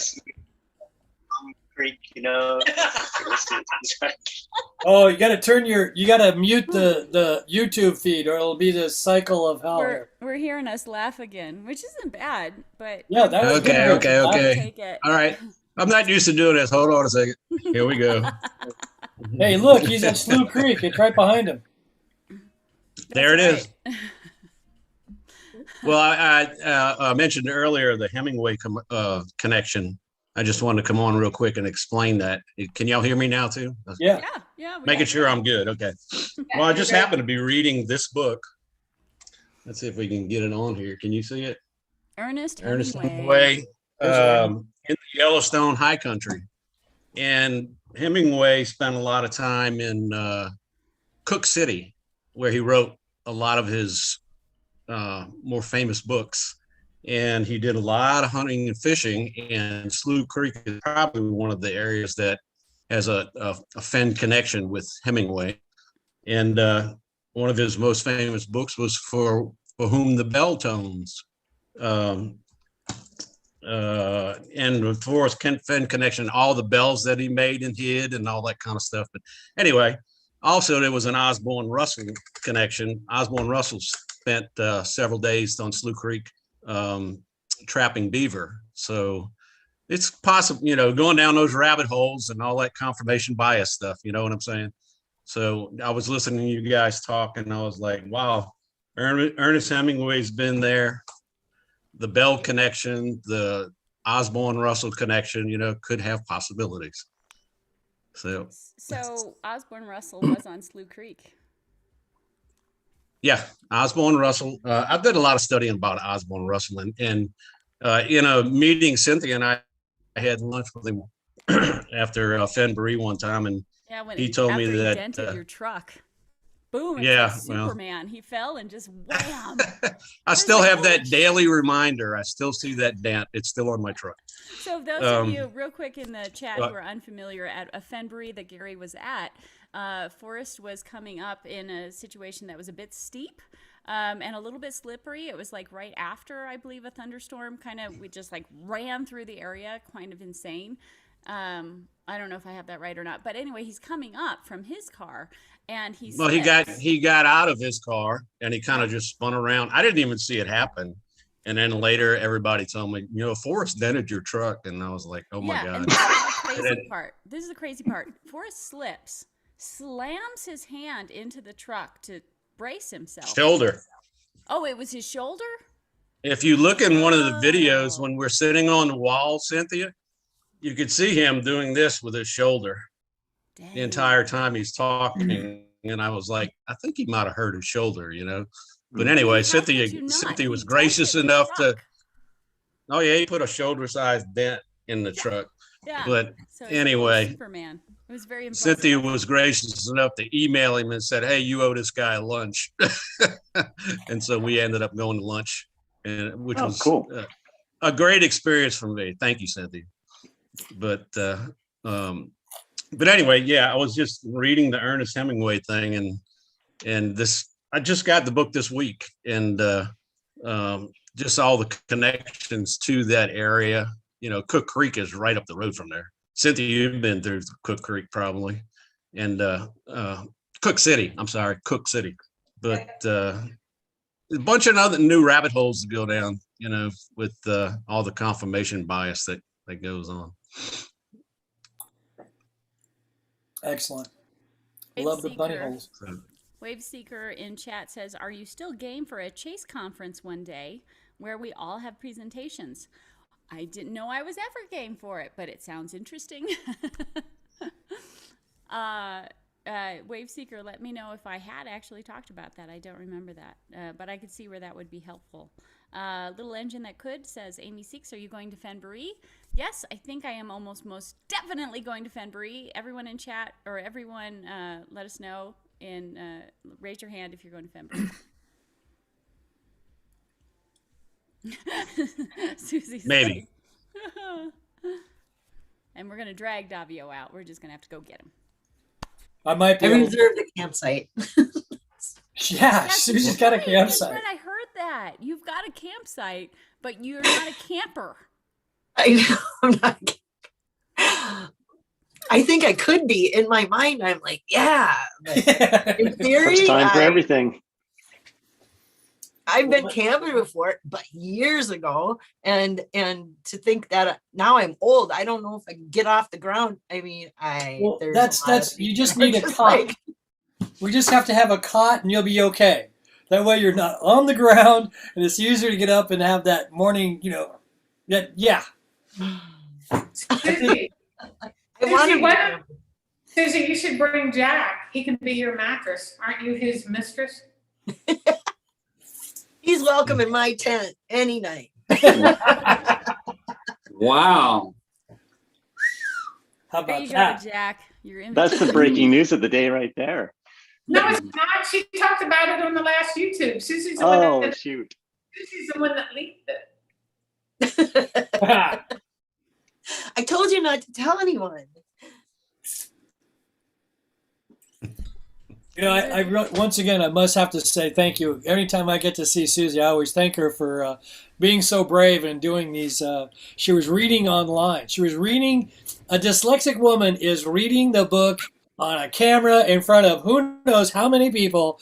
And I was like, I am such a freaking wuss. If this woman is that brave, I have got to try this. And it is. It's just made me just think of her and how strong she is to do that. And I go, all right, I gotta do this. I mean, that's just. Is it brave or just clueless? Or no, that's All brave. of the above. It's brave, absolutely.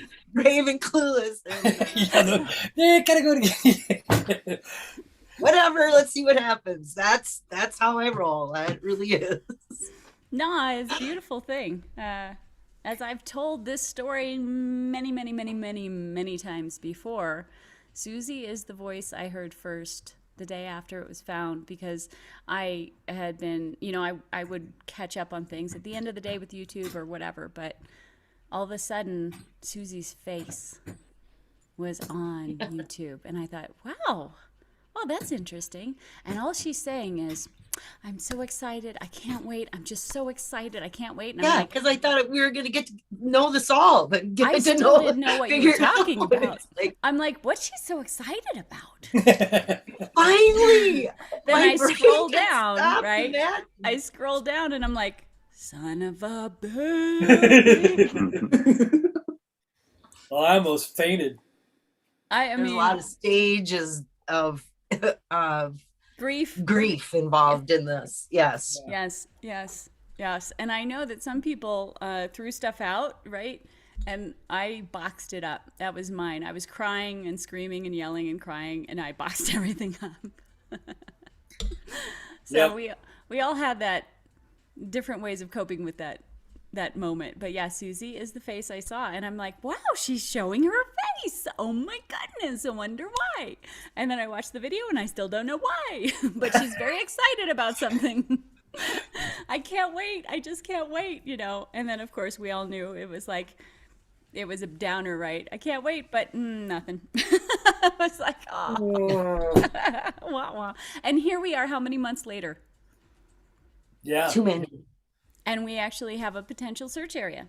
I mean, I think, so even if we question the potential of Slough Creek being the search area, we do have Odious Soul saying that it was one of that person's search areas, right? So that does narrow the list. Even if it ends up not being Slough Creek or, oh my goodness, whatever, if that person is willing to somehow give the list of the places they looked, right? Whether or not it's confirmed through Shannon or not, we at least have a short list. If not, if Slough Creek isn't it. So, we have potential that feels kind of nice to finally have something. We have a rectangle.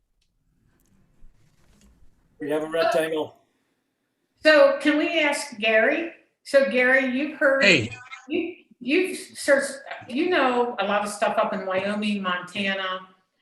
I know you've done a lot of research on Osborne Russell, Journey of a Trapper. You have a lot of information that other people, except me, know that you have this. What are your feelings about the possibility of Slough Creek being a general area, even if Forrest did not park there? I mean, there's other places right around that. Do you see this as having potential, or this is like, nah, just not right? Actually, I had lunch at the campground up there one time. First time I met you guys, I met you, Cynthia.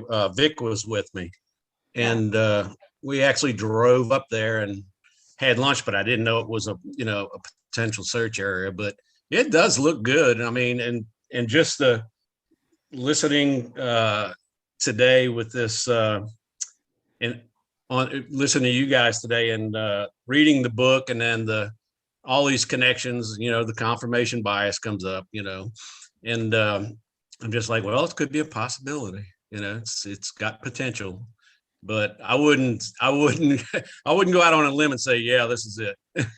Hey, Gary, my name is Matt. Nice to meet you. Hey, Matt, and I enjoy your videos, man. You do a great job. Everybody When you on were- here. When you were at the campgrounds, does that mean that you crossed the river to get to the campgrounds? Did you wade through them? No, I just drove to the end of the road there. I can't. We stopped at so many places. We were on a sightseeing tour of the area, really, after we had done some searching, and I remember pulling in close to that campground and just stopping and eating lunch. But it's nothing really stands out in my mind about it, other than it was a really pretty area. You know, it was really, really gorgeous. Did you I get a think I good lost bottle of my. wine at that restaurant? I'm sorry. Oops, here I go. I lost my connection for a second. I'm sorry. Say again. Could you get a bottle of wine from that restaurant that you went to for lunch? No. Oh, which restaurant? With Fenn or? So Slough Gary, Creek. there's just to inform you of the context of the question. Susie, Okay. tell him about the Jack quote about wine. Well, Oh, okay. I didn't see that. He found the chest and left it in place, went back to where he was staying and drank a bottle of wine. And then the next day he went back and got the chest. That's Oh, and okay. so it's like, where did he get the bottle? If he was at a campground? I mean, so it kind of gives you the kind of the area he was in, that he was staying someplace where you could get a bottle of wine, where it was accessible. So that's why. No. That's the context from it. So I had asked Jack in an email, and who knows if he'll respond or not, because I also asked him about, the stuff that had come out with Odious Soul, just in case he wanted to either deny, confirm, or, whatever information that he would like to put out there. But anyway, at the bottom, I was like, and if you'd like to tell us more about the bottle of wine, that'd be great. So Yeah, I mean, now it's kind of sketchy. Did I just make that all up? I don't know. I mean, I think I got it from K-Pro, so I don't know. Oh, well, it's fun anyway. So I'll let you guys know if he responds to that one or not. I mean, who knows? He might be a little upset right now about the stuff coming out. It might be like, gosh, what do I do? It's kind of frustrating. So or it could have been curated by him. He could have gotten a hold of Odious Soul and said, be sneaky and leak this like it's a the conspiracy, like a thing, make it, will you be my fall guy and be like, oh, you went to Crazy Searchers. Okay, so some real quick ones from chat. Little engine that could. Amy Seeks, my mission after Fenbury is to give y'all closure. Cool beans. Data Drifter says, Amy Seeks, Soldiers Trail along Slough Creek was always a great spot. I'm unfamiliar with that one. Hooley has a question for Gary. Did he tell Forrest where he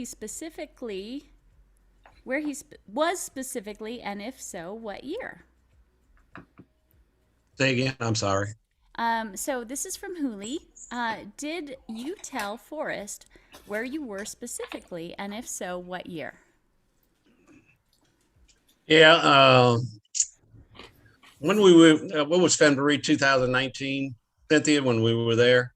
Yes. Yeah. I had several conversations with him. We were lucky enough to be with just me, Cynthia, and Dale sitting at Cynthia's campsite, and we talked a lot about fishing, and that's when he told me that the picture of his favorite fishing hole with all the fish in the book was actually a fish hatchery. And so that was kind of a joke on us, you know what I mean? And he posted that as his favorite fishing hole. But so I asked him if I threw a woolly worm in there. Well, actually, what I did, I said, if I throw a woolly worm in that picture of your favorite fishing hole, will I catch something? And he just kind of laughed and kind of looked off to the side and reluctantly said that was a fish hatchery. It wasn't my really favorite fishing hole. So he was forthcoming with a lot of information in my few conversations that I had with him. And I did tell him that I was in Yellowstone. And I do have something very interesting. I just thought about it. I bought the book, The Secrets of San Lazaro, and at lunch I had him sign that. And I was talking about where I was searching, and he did a doodle and he signed the book for me. And he said, the doodle said, "Are they gaining on you?" So I was like, well, maybe So I'm in the clever. right area, since he said, are they gaining on you? So, it could have been a hint to me that I was in the right area. I don't know. Do But you think he actually gave anybody a leg up at any time ever? no, but I think you know, his personality, he would Tease. not give you, not so much as a hint, but just, lack of a better term there, just giving you a hint that you might be in the right area. Just like Cynthia's drawing with the gold thing in her pocket, Back the pocket. doodle in the pocket, right? The yellow stone, as that has been pointed out, I believe Alan Kelly is the one that referred to it as the yellow stone in my pocket. Right, right. Very cool. I think that he kind of gave us confirmation of, we were on the right track, but in his subtle way. It wasn't, hey, you're in the right spot, keep it up, keep up the good work. By the way, He wasn't going to tell you. Gary, did you have the paperback of Osborne Russell? Do what now? Did you have the paperback book of Osborne Russell? I actually have several. I have 2 books for Osborne Russell. One of them actually has maps in it. That's the Where- paperback. I like that one. The little line drawings of maps. Yeah, I found that one to Right. be very interesting. That's still on my desk. I still refer to it. Edited by Aubrey Haynes. And he actually, in a conversation I had with him about Osborne, the Journal of a Trapper, in his book, he said, he read that book a dozen times. Well, I had a conversation with him about Journal of a Trapper, and he told me he read that book 50 times. Yeah. And he also divulged that he followed all of Osborne Russell's trails through Yellowstone. Whew, You mean man. physically? Like He he tracked them. physically? He physically went to those places. So I had a couple of sites. I'll have to send y'all send a picture if I can find it. It might be on my computer. Of a campsite that I found of Osborne Russell's in Yellowstone, and it's a perfect circle of trees with a hot spring that looks like a swimming pool.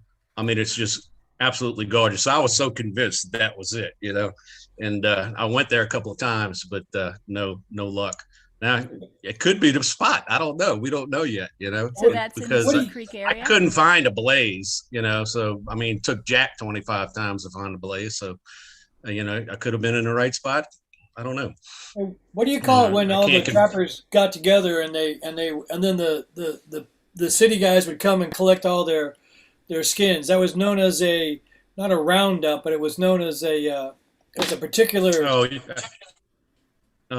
yeah, I know what you're talking about. Rendezvous? A what? The rendezvous, right? The rendezvous. Yeah, Cynthia got it. He was big Rendezvous. into the rendezvous too, and with certain areas that those took place. But I actually emailed Jack and asked him about if anything in his search was related to Flywater or Journal of a Trapper, and he, in a roundabout way, he wouldn't really answer my questions.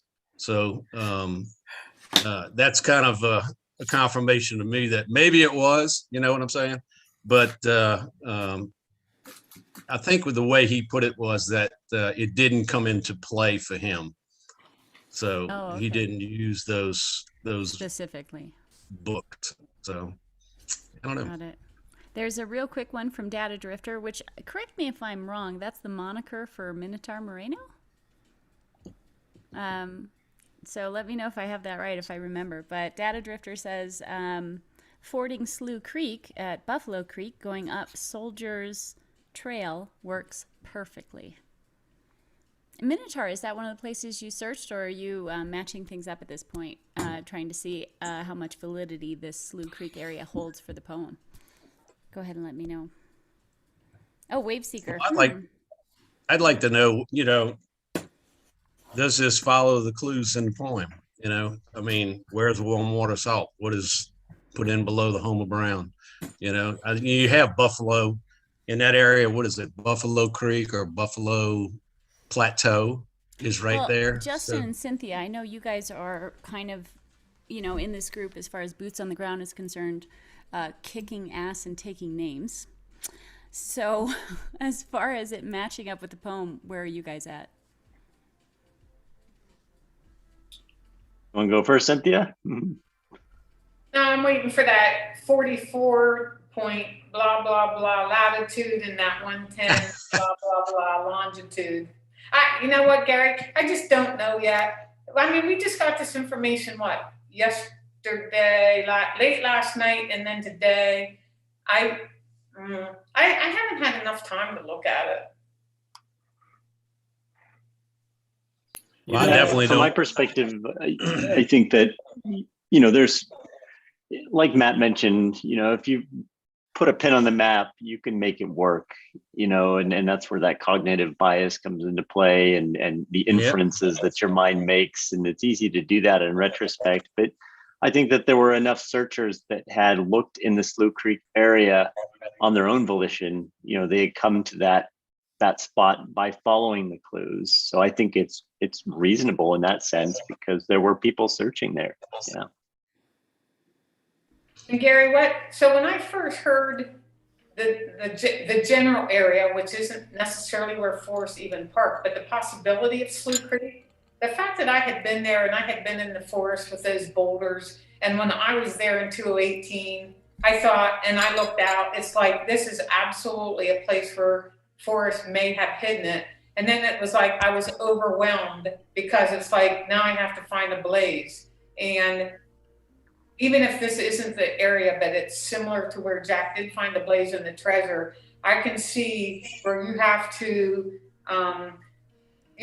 slow down and have some kind of a method to actually figure out the blaze. I mean, that's why it took him a long time to find the blaze, not to mention the fact that it was also damaged. But even if it was a boulder or whatever, and a nook and a boulder, and you have a forest of them, it would be overwhelming, and you would really have to have a good method for making sure you did not miss seeing the right one. So when I first heard Slough, I immediately thought of that area I was in.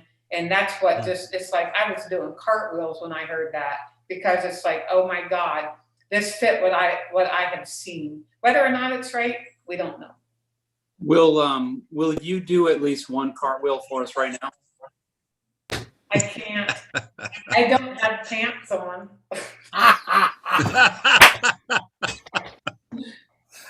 I'm also curious why I don't see the problem. Yeah, none of us do either. Yeah. Why are you wearing merch from AGK? Why are you supporting AGK? Oh, it's It's Golden BGK. Knights, man. Hockey. Oh, okay. I thought it was AGK. All right. All right, let's see the cartwheel.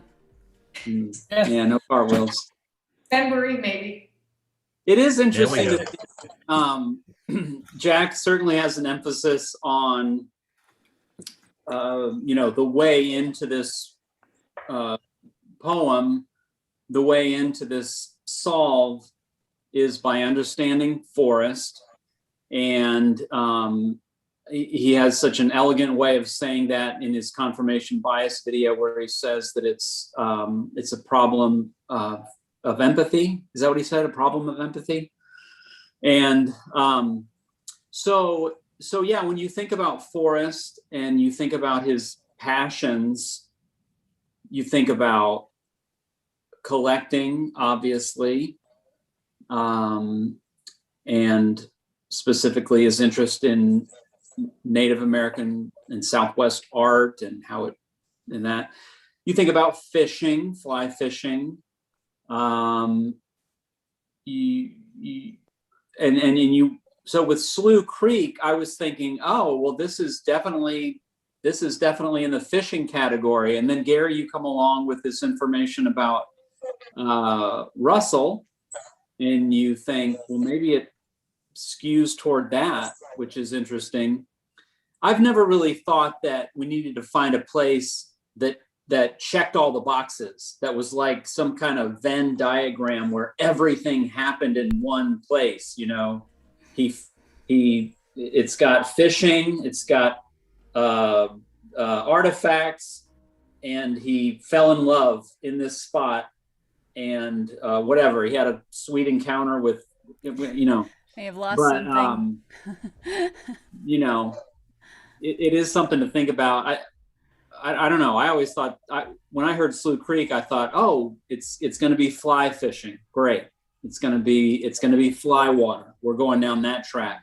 But then you throw us a curveball, Gary, with Russell. So I don't know what to think about Slough Creek. Well, Russell's definitely spent a couple of days there and trapped beaver there, and it's in the book. I mean, if you read it again, but you have to have that smaller version Davio, that the one with the maps in it, because in the back of the book it doesn't describe Slough Creek, but in the back of the book they reference it as Slough Creek. Let me see if I can find it. Hold on a second. So, but to me, I tried not to go down rabbit holes. I tried to keep it as simple as possible and listen to what Fenn said all the time. And when he told me that he actually, that's one of them. This is I don't know if you can see with that background screen. Let's see if I can get this on. I don't know if you can see it. No, it won't work. But, Screen. When he told me that, when he told me that he actually, he would always go back to Yellowstone, and he actually followed every trail that Osborne Russell, took in Yellowstone. I took that as, a hint, that, it's a possibility that he could have found his special place, by tracking Russell's trails through Yellowstone. But I don't know, I just found it interesting. And then the Ernest Hemingway thing, just popped into my mind that, again, for whom the bell tones, and all his bells, and burying bells everywhere. And it was in the first part of the book, and important literature. What was the chapter on In Thrill of the Chase? You're right. Yeah. But anyway, he doesn't mention Hemingway. He just says, for whom the bell tolls. You got to know that Hemingway wrote that. And then Hemingway probably wrote that when he was in Cook City, where he spent several years and wrote most of his work. So it's kind of a connection. I don't know, but it just made me think. That's why I came on. I was like, hey, it could be possible that it was at Slough Creek, because I just started finding connections just sitting here watching you guys talk. So it could be a rabbit hole. But it's a little bit of confirmation. Right now we're leaning towards it being it. Wave Seeker says, maybe the thrill is really just trying to still figure it out and not knowing the location. Do you agree? And he's asking me, do I agree? So I'm really stupidly logical, and as much as I found myself towards the end of this being like, holy crap, for me it really was about the journey, because I met some friends that ended up being incredibly great friends and great people. And and then I start to cry. Crying on YouTube. I know, right? Anyway, but in general, I was in it for the money. I was in it for being able to secure my family's financial future, right? That was why I was in it. And so if we never figure out the nook, am I okay with that? No, it's going to bug me for the rest of my life. Yeah. So that's how I am, right? I actually like closure. I like getting there. Everybody does. I like Everybody getting there. needs that. Yes. Close the deal. I understand the thrill of the chase ends once you get there. I get that, right? It's going to sound bad if I say that. I'm saying it anyway because it's also a literature term. The climax and then the resolution in a book, right? When you finish a book, you're just like, oh my God, it's the end of the book. I'm so sad. But at the same time, start another one. Exactly. At the same time, would you never want to know the ending to the book? Well, of course not, right? It's like, I want to know. So how do you guys feel about that? Would you prefer to never finally, eventually know? Or do you want the satisfaction of knowing? I definitely want the satisfaction of knowing. I've gotten away from all this for a little while, just keeping myself busy and trying not to think about it too much, hoping that the solution would come out. But now I'm to the point that I just want to know, and I want to go there. Wow, so you're really motivated to go see the spot. Oh yeah, I mean, I love Yellowstone. If it weren't for Fenn, I would have never gone to Yellowstone probably, and now I love it. I've been up there 3 times, and I want to go back again. And actually, hey Cynthia, next year I want to do the bike ride. But that looked like a lot of fun. But I'm gonna have to cheat and use my electric bike now. So I don't know. Me too. But on the electric bike, Cynthia, we could make it all the way to Ojo Caliente. So They actually don't allow you. You're not. they don't let. No, they close. You're not allowed to use that section of the Grand Loop. They close it right there at the Madison Junction parking area. Oh, so it ends at Madison, and does it go north though too? Go all the way up to Norris and then up to Mammoth. Okay, all right. Well, that'd be cool. It's still 50 miles one way. So there's a lot you can do if you're able to. Right. Cool. Yeah, I want to know. I want to go there. I love that area. Even if we never find out, I'm still going back to Yellowstone. I mean, I just love that area. I like to fly fish. The picture behind me is Baker's Hole. Oh, is it? Cool. Yeah, that's Baker's. Yeah, that's on the Madison right there, where it's pretty close to his swimming hole. And I had some buddies meet me up there, and we actually fly fished that area. Kind of walked in his tracks, through the river fly fishing. And actually, when we were at Fenbury, I asked him about giving me a few spots to go fly fish, and he gave me a few spots. He told me a few spots to go, and I went there. And one of them was Slough Creek. It was very isolated. No one else had ever been there. I wish it was Slough Creek. Right. But, all right. And just by chance, I stopped there to eat a sandwich. So that's that cool. was it. Yeah, how about the rest of you?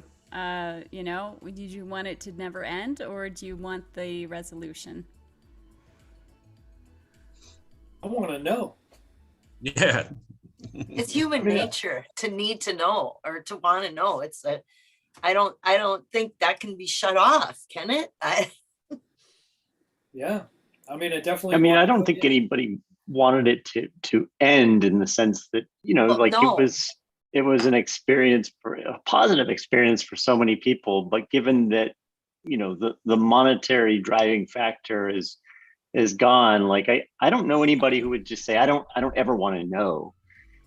I think the way that they find out might differ by person, but the folks that don't want to know, then just don't listen. You just they're not here. Yeah, unplug. Solution. You're welcome. I love the people. There was somebody that showed up in Cows and K-Pro's video earlier in their live stream, and they were like, what are y'all doing? Why are you still thinking about this? And I'm like, okay, you're still subscribed. You're still you're coming in here in order to lecture us about letting go. Like, whatever, fine.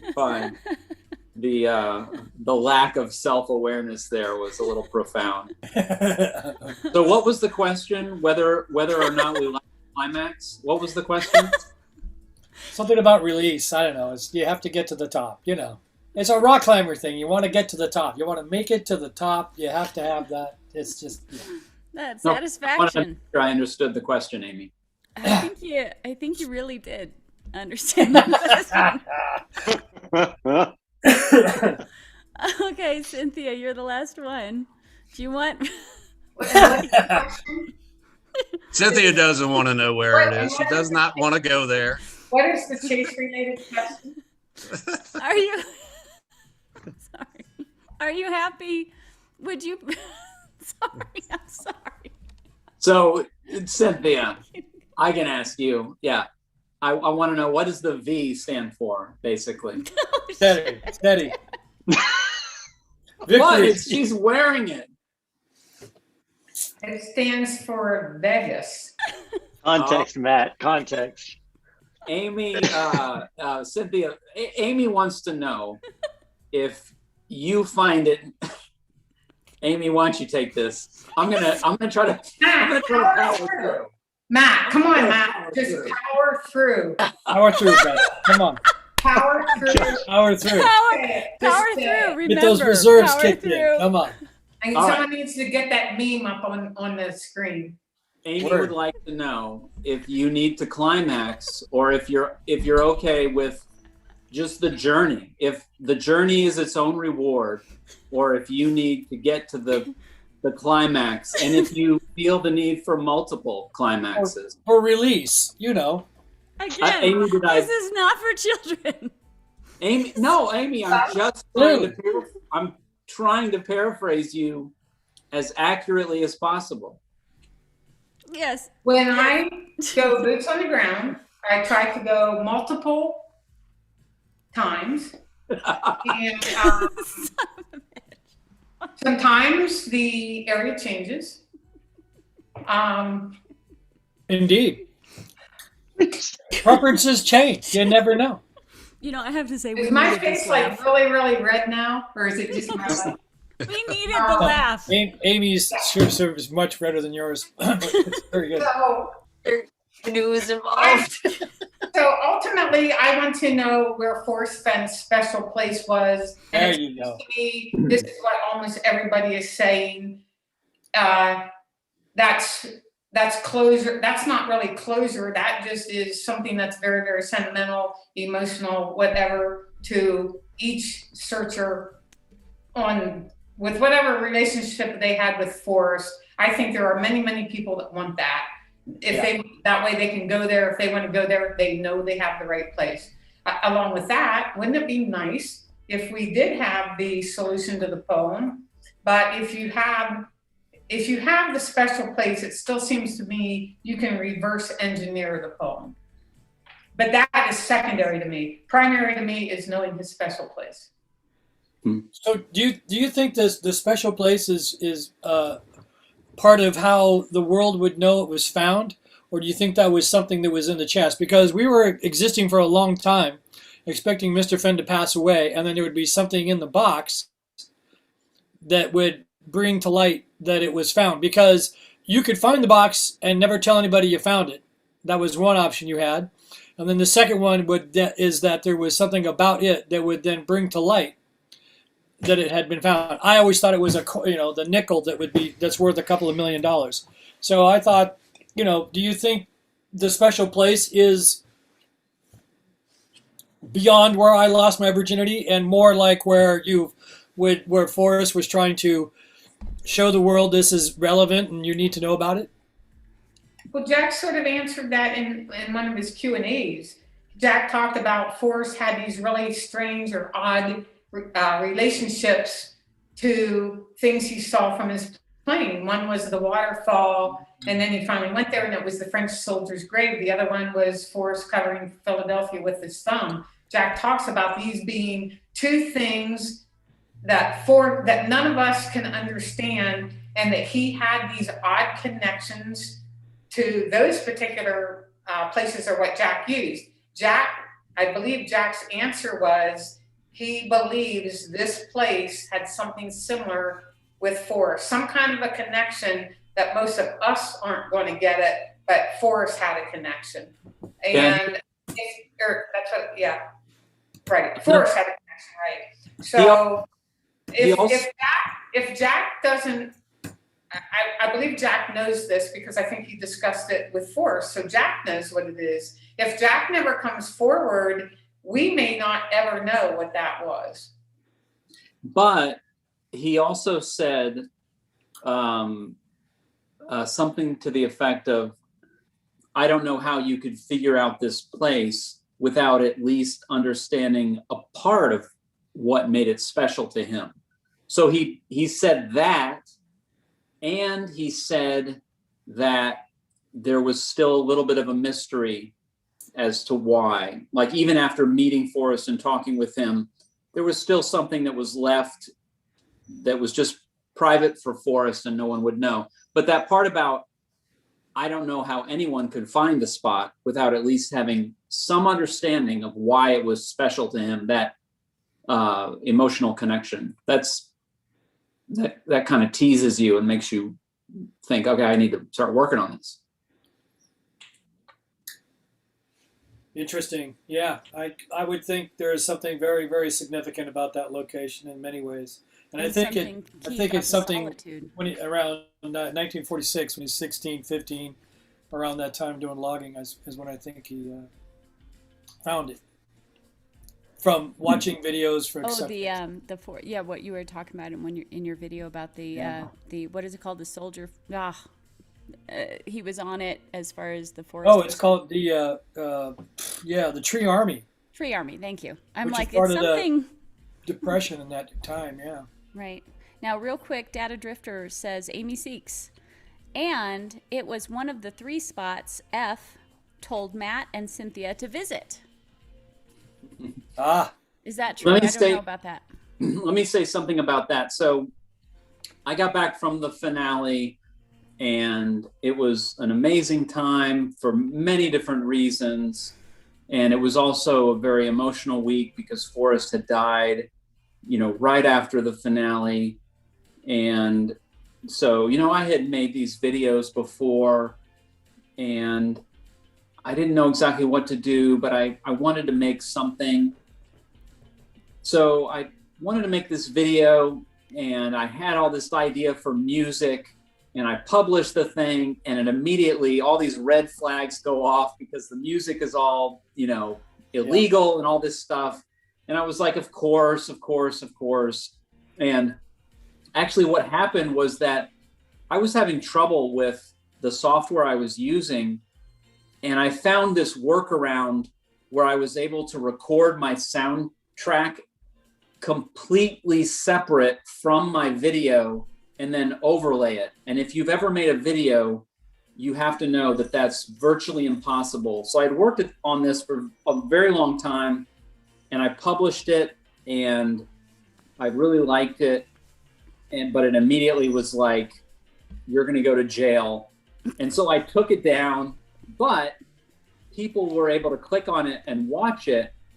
And I'm thinking about doing that again, like just sort of publishing it and then taking it down so that people can watch it. Because sure enough, this is a big part of it, is that Forrest had said, oh, you're going up there one last time. Well, and you're after the finale, Cynthia and I carved out a few days to hike together. He's like, well, go to Grebe Lake and go to Slough Creek. And it's like, great, Forrest has given us these suggestions. That's exactly what we're going to do. So it was just kind of this sweet, thing. And yet I can't share that video because I chose music that I'm not allowed to use. And I get it. But I might do that. I might do that today after this. I'll publish it, and anybody who's subscribed to me will get a notification, and then I have to take it down immediately. But I think you can still watch it. That would be awesome. And the whole Slough Creek thing in there is several minutes, and it's mainly Cynthia's butt because I was hiking behind her. But there's a lot of can you blur that out?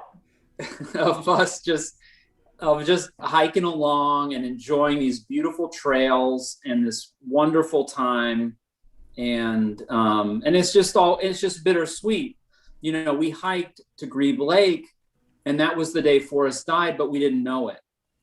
And then we found out the next day when we were just arriving. We were just arriving at Slough Creek. If you pull up the map on Google Maps, the sun is coming in. It's like hitting me. We were. Well, at least there's that little white vampire. line.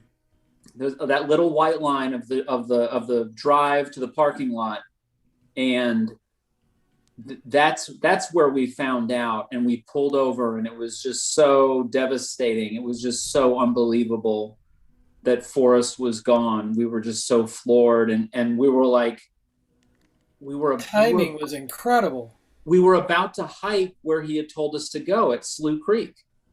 And it was like, well, do we cancel our plans? Well, we canceled our plans for an hour and a half or so as we just sat there on the side of the road and cried and talked to people and on the phone. then we were like, well, let's hike. Let's walk this trail. There's nothing else I want to do in the world except just walk this trail where Forrest is gone. I've never been here. And he told me to come here. And let's just be together and let's just deal with the fact that he just died. And we saw marmots and all kinds of birds and squirrels, and it was so beautiful. This is one of the best days of my life. I'm sorry, I'm getting choked up. I know, damn it. That was a rough day. So anyway, I'll publish that and then I'll pull it right down. But if you're subscribed to me, hopefully you can see it. Yeah, do that because I haven't seen it. I'd love to see that. Yeah, all right. That's great. Yeah. That Nice was a very, job, very Matt. rough day indeed, right? Yeah. Yeah. I mean, I count myself so lucky. I'm so lucky that I was with Cynthia, and of course she was devastated, much more than me. I barely knew Forrest. I mean, I just had some brief interactions, but and she was devastated, and it was great. We could just walk, and it was so beautiful. We had beautiful weather, and we could just occasionally pause and say, "Man, this sucks," and then you kind of go back to walking, and it's nature, and it's lovely, and then you pause and you talk, and for for 3, 4, 5 hours, we just kind of dealt with it. It was a great way to let it sink in. Great way to let it sink in. And if it turns out that treasure was at Slough Creek, well, then it's even better. I mean, that's kind of mind blowing. I remember when you guys were talking to me. Oh gosh. Poor Amy. I Well, remember when you have a lot of people passing away, the flavor of death stays on you for quite a while. Even, Yeah. and there's been so much of that, This has been a way, especially for me, to kind of deal with all of it. In 10 years, I had 30 people die. Oh, gosh. Forrest is in there as one of them. So, close friends, family, and then, somebody I followed for 10 years. So, yeah, all that, right? I know it feels incredibly personal, even if you haven't met him. It's a very incredibly personal thing. But what I was going to say is that I remember Cynthia saying, I felt Forrest, on that hike. I remember Cynthia saying, I felt Forrest. And so if it does end up being the right location, I mean, that's kind of cool. Dang it. Okay, somebody else talk. So if this ends up being beyond a reasonable doubt, the bicycle ride in April 2022 will be from West Yellowstone to Mammoth. Now that's 50 miles. And then from Mammoth across to Tower Junction, which is, I don't know what, 15, 20 miles. And then from there to Slough Creek, which is another 5, 10 miles. So we're all going to bicycle to the Slough Creek gravel road because it was actually still closed. You couldn't drive back there when I was just there. And then we are all going to park our bicycles there, and we are going to walk back to the trail and, I don't know, drink and have a toast. So there you go. There you go, Amy. And try not to cry. And no, we will all cry. We will cry. Ring a bell. Well, I could see that for everybody in this group and people that were involved in this heavily, that his death rate's up there with where you were when Fenn died. Just like I'm old enough to remember where I was when Kennedy was assassinated. You know what I'm saying? For me, 9/11. Right, yeah. Not where you were when you first heard about 9/11. Well, I can picture myself sitting in my truck when I heard it came up on my phone for some reason. But anyway, for us, it's an important event, a very important event, and we'll remember it for the rest of our lives. So Dean Potter. Anyway, I know where I was when I heard about Dean Potter. That's a climbing community thing right there. Yeah. There you go. So Data Drifter in chat says, Amy Seeks, I always thought it would be along Slough Creek where the moose made him climb up a tree. That's Davio 22, Amy Seeks. I'm also thinking Ben may have lost something in his special area. And a couple other people. Albert also said that. Is there still... It is still there, not his... Oh, not his virginity. It was actually a friend of mine who immediately thought it was his cherry. So I don't know how else to say that delicately. Hey, Cynthia, do you think he might have buried one of his bells up there? You know, I mean, just in case that's the area. Wow. I don't know, but that's a good one. Good idea. Maybe he did. That would be perfect. So there may be something still up there that But he belongs said he to never Fenn went if that's back the to area. space. He said he never went back to that spot after he left. But how long ago did he start burying bells? You know, it could have been before he, hid In the other words, he would have gone there on one of his Cody trips or whatever, and he would have buried the bell when he first started casting them, which was in the early 70s, right? Or soon after that. Yeah. So he could have done So that he could- first. Hey, And that then could be a possibility. So Wait, he wait. does that, then he gets cancer in 88, and then he says, oh my God, now I have to hide the treasure chest. That's perfect. Okay, now. Wait a minute. You're saying he buried a bell, the first bell, in the early 70s? No, I can't remember when he started to cast the bells in the jars. But he Oh. told, who was it he But told he was an that that's adult. where he wanted to, he goes, no, that's my urn. Who was it that he told that? He's like, Wow. no, that's my urn, you can't buy it. Wow. Hmm. He lost Justin. He's like, I'm Give you so back. sorry. Well, I think as it's an interesting thing to think about, and Jack has spoken specifically to this several times about how, can you know whether you've found the nook? And at times he's been very encouraging and said, all the evidence that led me there is available to you. And I would add to that, plus everything Jack has said. At other times, he's been discouraging and said, I think it's pretty much impossible to find the nook because of the damage to the actual blades. And you don't have the ultimate confirmer. That's gone. So what do you have? You have the possibility of finding a little twig a few feet, right? You have the possibility of finding a twig a few feet away. You have, and I will say that I honestly don't know anything about this, and the fact that Justin has disappeared is unfortunate.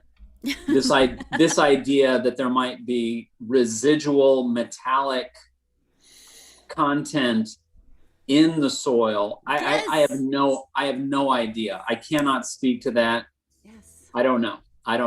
It's, You're there is no significant actual potential for that, especially with the nook being concealed. So what do you have? You have so like, metallic content of the soil, a twig nearby. I suppose you could try to marry the photographic evidence to what you see on the ground. When I start going down this path, my mind goes back to, I think the best path is the original one. Marrying spots on the map to clues in the poem, hints in the poem, and figuring it out. I don't know what y'all think. Yeah. Wow. So carry on with trying to figure out the poem, figure out the book, the poem, figure out the location via, instead of backdooring it from Jack to the location, go forward as we all have, but sharing information as opposed to keeping those cards real close to your chest. Now, I think that is a very constructive thing to do. Yeah. It's very positive. It's very artistic. It is. I think that's a brilliant idea. The gold fever is over. Curiosity remains. Well, this is what's very interesting. Who is pursuing it and for what reasons? Is it ego-based? Is it satisfaction-based? What are the reasons, right? I've definitely seen the spectrum of that through the community as far as people who ego-wise have to know the answer, right? Like there's a whole spectrum psychologically of that happening. And real quick, Data Drifter, who I'm pretty sure was Minotaur Moreno, he hasn't let me know if that's true or not. Did Forrest know Cynthia and Matt were going to hike Slough Creek the day he died? Wow. And sorry, Well, he I'm didn't know he was going to die, but maybe I'm misunderstanding the question. Cynthia? Is he asking us, how would Forrest know what day he was going to die? Well, read the question again. I'll read it, yeah. So Data Drifter says, Amy Seeks, did Forrest know Cynthia and Matt were going to hike Slough Creek the day he died? I don't quite understand. I think what he's saying, Forrest, and again, I'll publish my finale video so that you can see it. And it's basically like a tribute to the chase and to Forrest and a tribute to Cynthia Meacham. And there we go. Forrest knew that Cynthia and I were heading up there to put on this finale. Amy, now you have the sun beating down upon you. Wow. Highlight. Forrest. Yeah, so I need that circle behind my head, right? Forrest knew that we were going to be up there hiking, and he gave us some suggestions of where to go. It wasn't a big deal. He didn't insist upon it or make a big deal out of it. But I think he told Cynthia first. He had 3 places that he was suggesting. And then when I met with him briefly, I brought that up and I said, "Oh, you mentioned some places to Cynthia," and he reiterated those. And so we went. But we could have gone in any order to those places. And I don't know. I don't know how we decided our itinerary, but I don't know if that answers the question. But he didn't really know much about it. He also sent us on a wild goose chase, looking for old trash mounds, old dumps. You're talking about a mutton pit or mutton heaps. Similar but just different. Dumps. He sent us on a wild goose chase looking for dumps for the city of West Yellowstone, where they would just go out there. You know, we're talking like 1937, 1941, whatever, and they would just dump their trash and bury it. The bears would come like crazy. Yeah. And well, some of Forrest Fenn's trash is in that dump, so it could be put it on eBay and sell it. Well, he had heard from somebody. That's my new scheme. I used to collect beer cans back when beer can collecting was a big deal, and finding a dump was really great. You would uncover this and you might find a really incredible beer can from 50 years ago. Anyway, this kind of thing was happening, or at least he was told. Somebody told him, Forrest. Here's there's a been quick some question. Erosion. Oops, sorry. There's been some erosion, and these old dumps are uncovering stuff. And he sent Cynthia and me out there to look, but that has nothing to do with the chase. Sorry. Well, I have a question from Wrong Way Corrigan.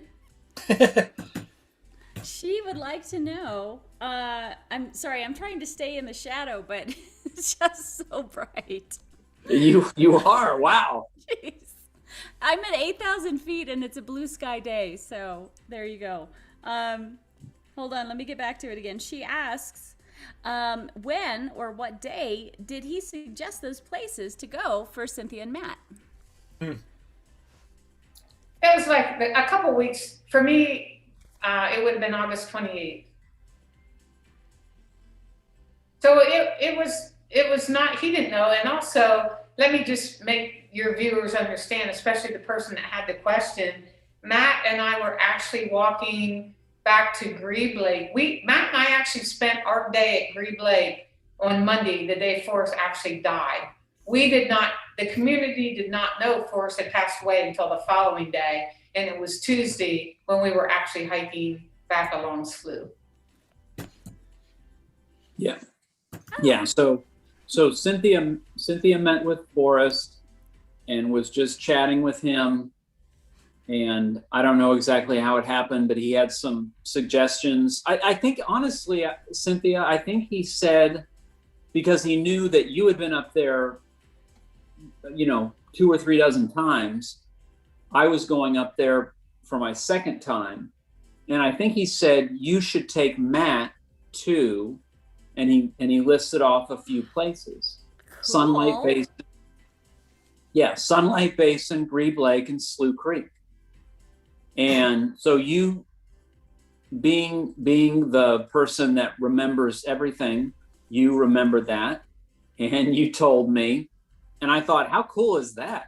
We're getting hiking recommendations from Forrest. So then a few days later, when I met with him, I brought it up again. I was like, yeah, I've heard a rumor that you had some hiking recommendations. And he said the same, things.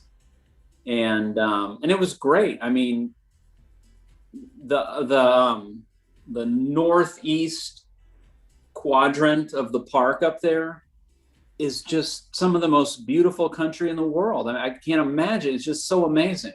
So beautiful. So beautiful. So he put us up there and we hiked around, but that's how it came to be.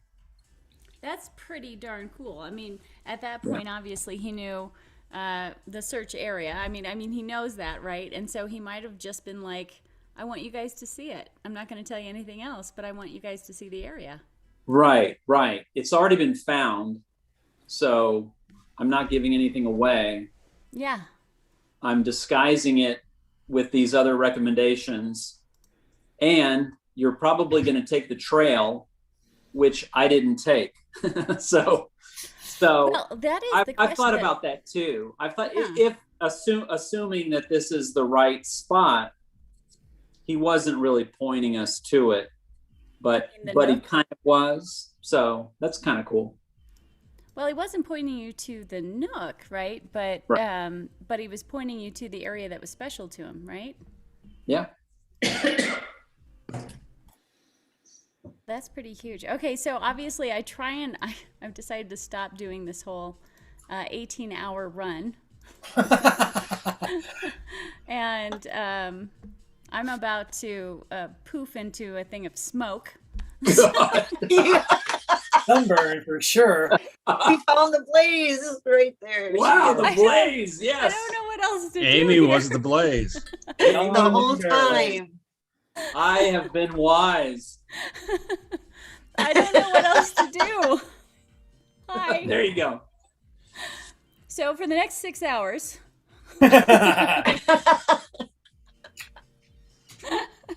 So I guess I'll go through. Let's finish up the chat, and then I'm guessing then we'll cut this off. You guys have had awesome questions. I just love this community. David Crump says, can you ask the panel if they believe there was a time lock component to the solve? He throws his copy on top of Time magazine. Am I taking crazy? Oh, am I talking crazy? I'm guessing what it is. Anyone believe there was... I give up. Anyone believe there was a time component to this? I think Jack answered that and he said no. I'm pretty sure, but Jack was anti-postmark. Yeah. God, I'm so sorry. All right, next one. Saturday evenings in June between 6 and 8 p.m. I can't even see this. And then a sense change to listen good. Little June is listening good to the radio at 6 p.m. Boys get spanked at 8 p.m. June does not. So he's kind of along the lines that I was. I was a postmark person. And I know it's true, just so you know, it was the right way to go. I'm Absolutely. kidding. Really kidding. That is my confirmation bias stuff, right? So I was stuck on the postmarks. And a lot of stuff Susie Fenhaven would talk about. That was the stuff where I'm like, yes, yes. So it's hard to think it wasn't any of that stuff. But Wave Seeker, absolutely. Amy Seeks. That's why he gave 3 recommendations. Absolutely. Oh, potentially 3 recommendations. You guys go to hiking? Is that it? Yeah. Okay. All right. So, do you guys on the panel? I can't look at myself like this. I'm like some alien. Do you have an umbrella? I do. Yeah, go get an 5 umbrella. seconds. 5 seconds. Yeah, no problem. And by the way, Matthew, but when we go off air, I would definitely like to ask you a couple of questions about making videos. I'm in a project, and I need a couple of. I have questions. I can tell you how to make decent videos with minimal equipment and not downloading any software, just going with what you have. That's Okay, the back. questions I want to ask. Meanwhile, Perfect. that looks great, Amy. That's fantastic. Bravo. Very nice. Very nice. Look at that's the end of your rainbow. There I you think. are. Nailed it. There we go. Okay, so we have some, kaleidoscope going on. Last comments on the panel that you guys want to talk about. Stop looking at me like that, Matt. No, I think it's great. I think it's great. Last comments on the panel before we close it out. I think this has been outstanding, helpful, progressive, imaginative, loving, caring. It's all these very positive words that one can throw at this. It's always great to see Cynthia in here, throwing her 2 cents in constantly, because she always has she's going to whip out the paperwork and go, well, actually, right here, it's, we love hearing that sort of thing. It's really nice. And the imagination of thought here is wonderful. I think it's right. I think it's very Fenny. I'd like to say thank you, Davio. And do you realize how many times I've been wrong? Every one of them. Absolutely. But you do it with a smile, and I you do. get back in the car. I do. And I have a lot of enthusiasm. Yeah. Even when I'm wrong, I'm ready to go again. That's it. You know what we're taught today in our world is you're supposed to check a box. And if you're wrong, you're crushed. And that's what's happening to our youth. And whereas trying is so important on actually doing it. As a rock climber, you try more than you get to the top. Believe me. There's lots of trying, lots of, going and going and going. Lots of that. And I think that's important that one must try. And Forrest really put that forth. So, right on. Keep going, Cynthia. Susie? Gary? I'd just like to thank everybody for their input. I mean, it's been amazing, even though I don't have much to contribute, but I just thank everyone for their videos, for, being part of this community. And it's been a great ride, and I just want to see the end. I want to go there, so include me. If anybody figures it out, I want to go. Contact me. Cynthia knows how to get in touch with me. Amy knows how to get in touch with me. So, I want to be there. So I think it's going to be a very interesting experience, almost spiritual. Yeah, very. I think you're right. So anyway, that's all I have. Yeah, thank you. Thank you for including me in this whole, even though I have nothing to say or add, or, I'm just here, but thanks for keeping me a part of this, because it's just really awesome to be in this community with all you guys. It's, it's so fun. Thank you. It was a pleasure to talk to you again, Susie. Thank you, Cynthia. It's always a pleasure to see you and talk to you. That was wonderful, you guys. I love you guys. Mwah, mwah, mwah, mwah. All of you guys, community. I mean, you guys make me cry for a good reason. So stay tuned, I guess, then for this Sunday, since you guys do want to know our little hike expedition thing that we did.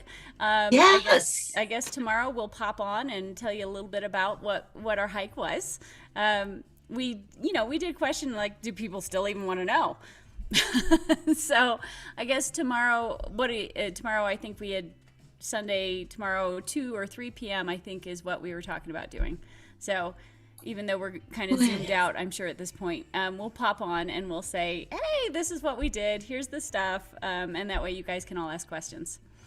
Yeah, it's so, yeah, to me, I need to know, I mean, how did this all happen? I mean, I've got questions, so. Okay. Yeah. Alrighty. All right. Well, we'll do that real quick. And then on next Wednesday, we'll do the Copper Dan coin giveaway. Nice. Yeah. So lots of fun stuff. Even if this is the location, it's all over, we still got lots of fun stuff. Excellent. I can't hold this thing still. What the hell? All right, you guys.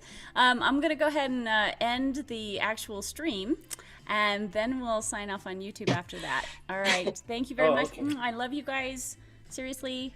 Amy Poppins. Is that So the if she's gonna, Alan K. He's the sharpest knife in the drawer, man. There we go. so I should go in chat and give you my email, Matt. If she's going to turn off YouTube, then we will all disappear. And I mean, if No, she, I'm going to keep Zoom up, so I'm going to Okay, good. YouTube first. Thank So you. Here we go. Live stream, save.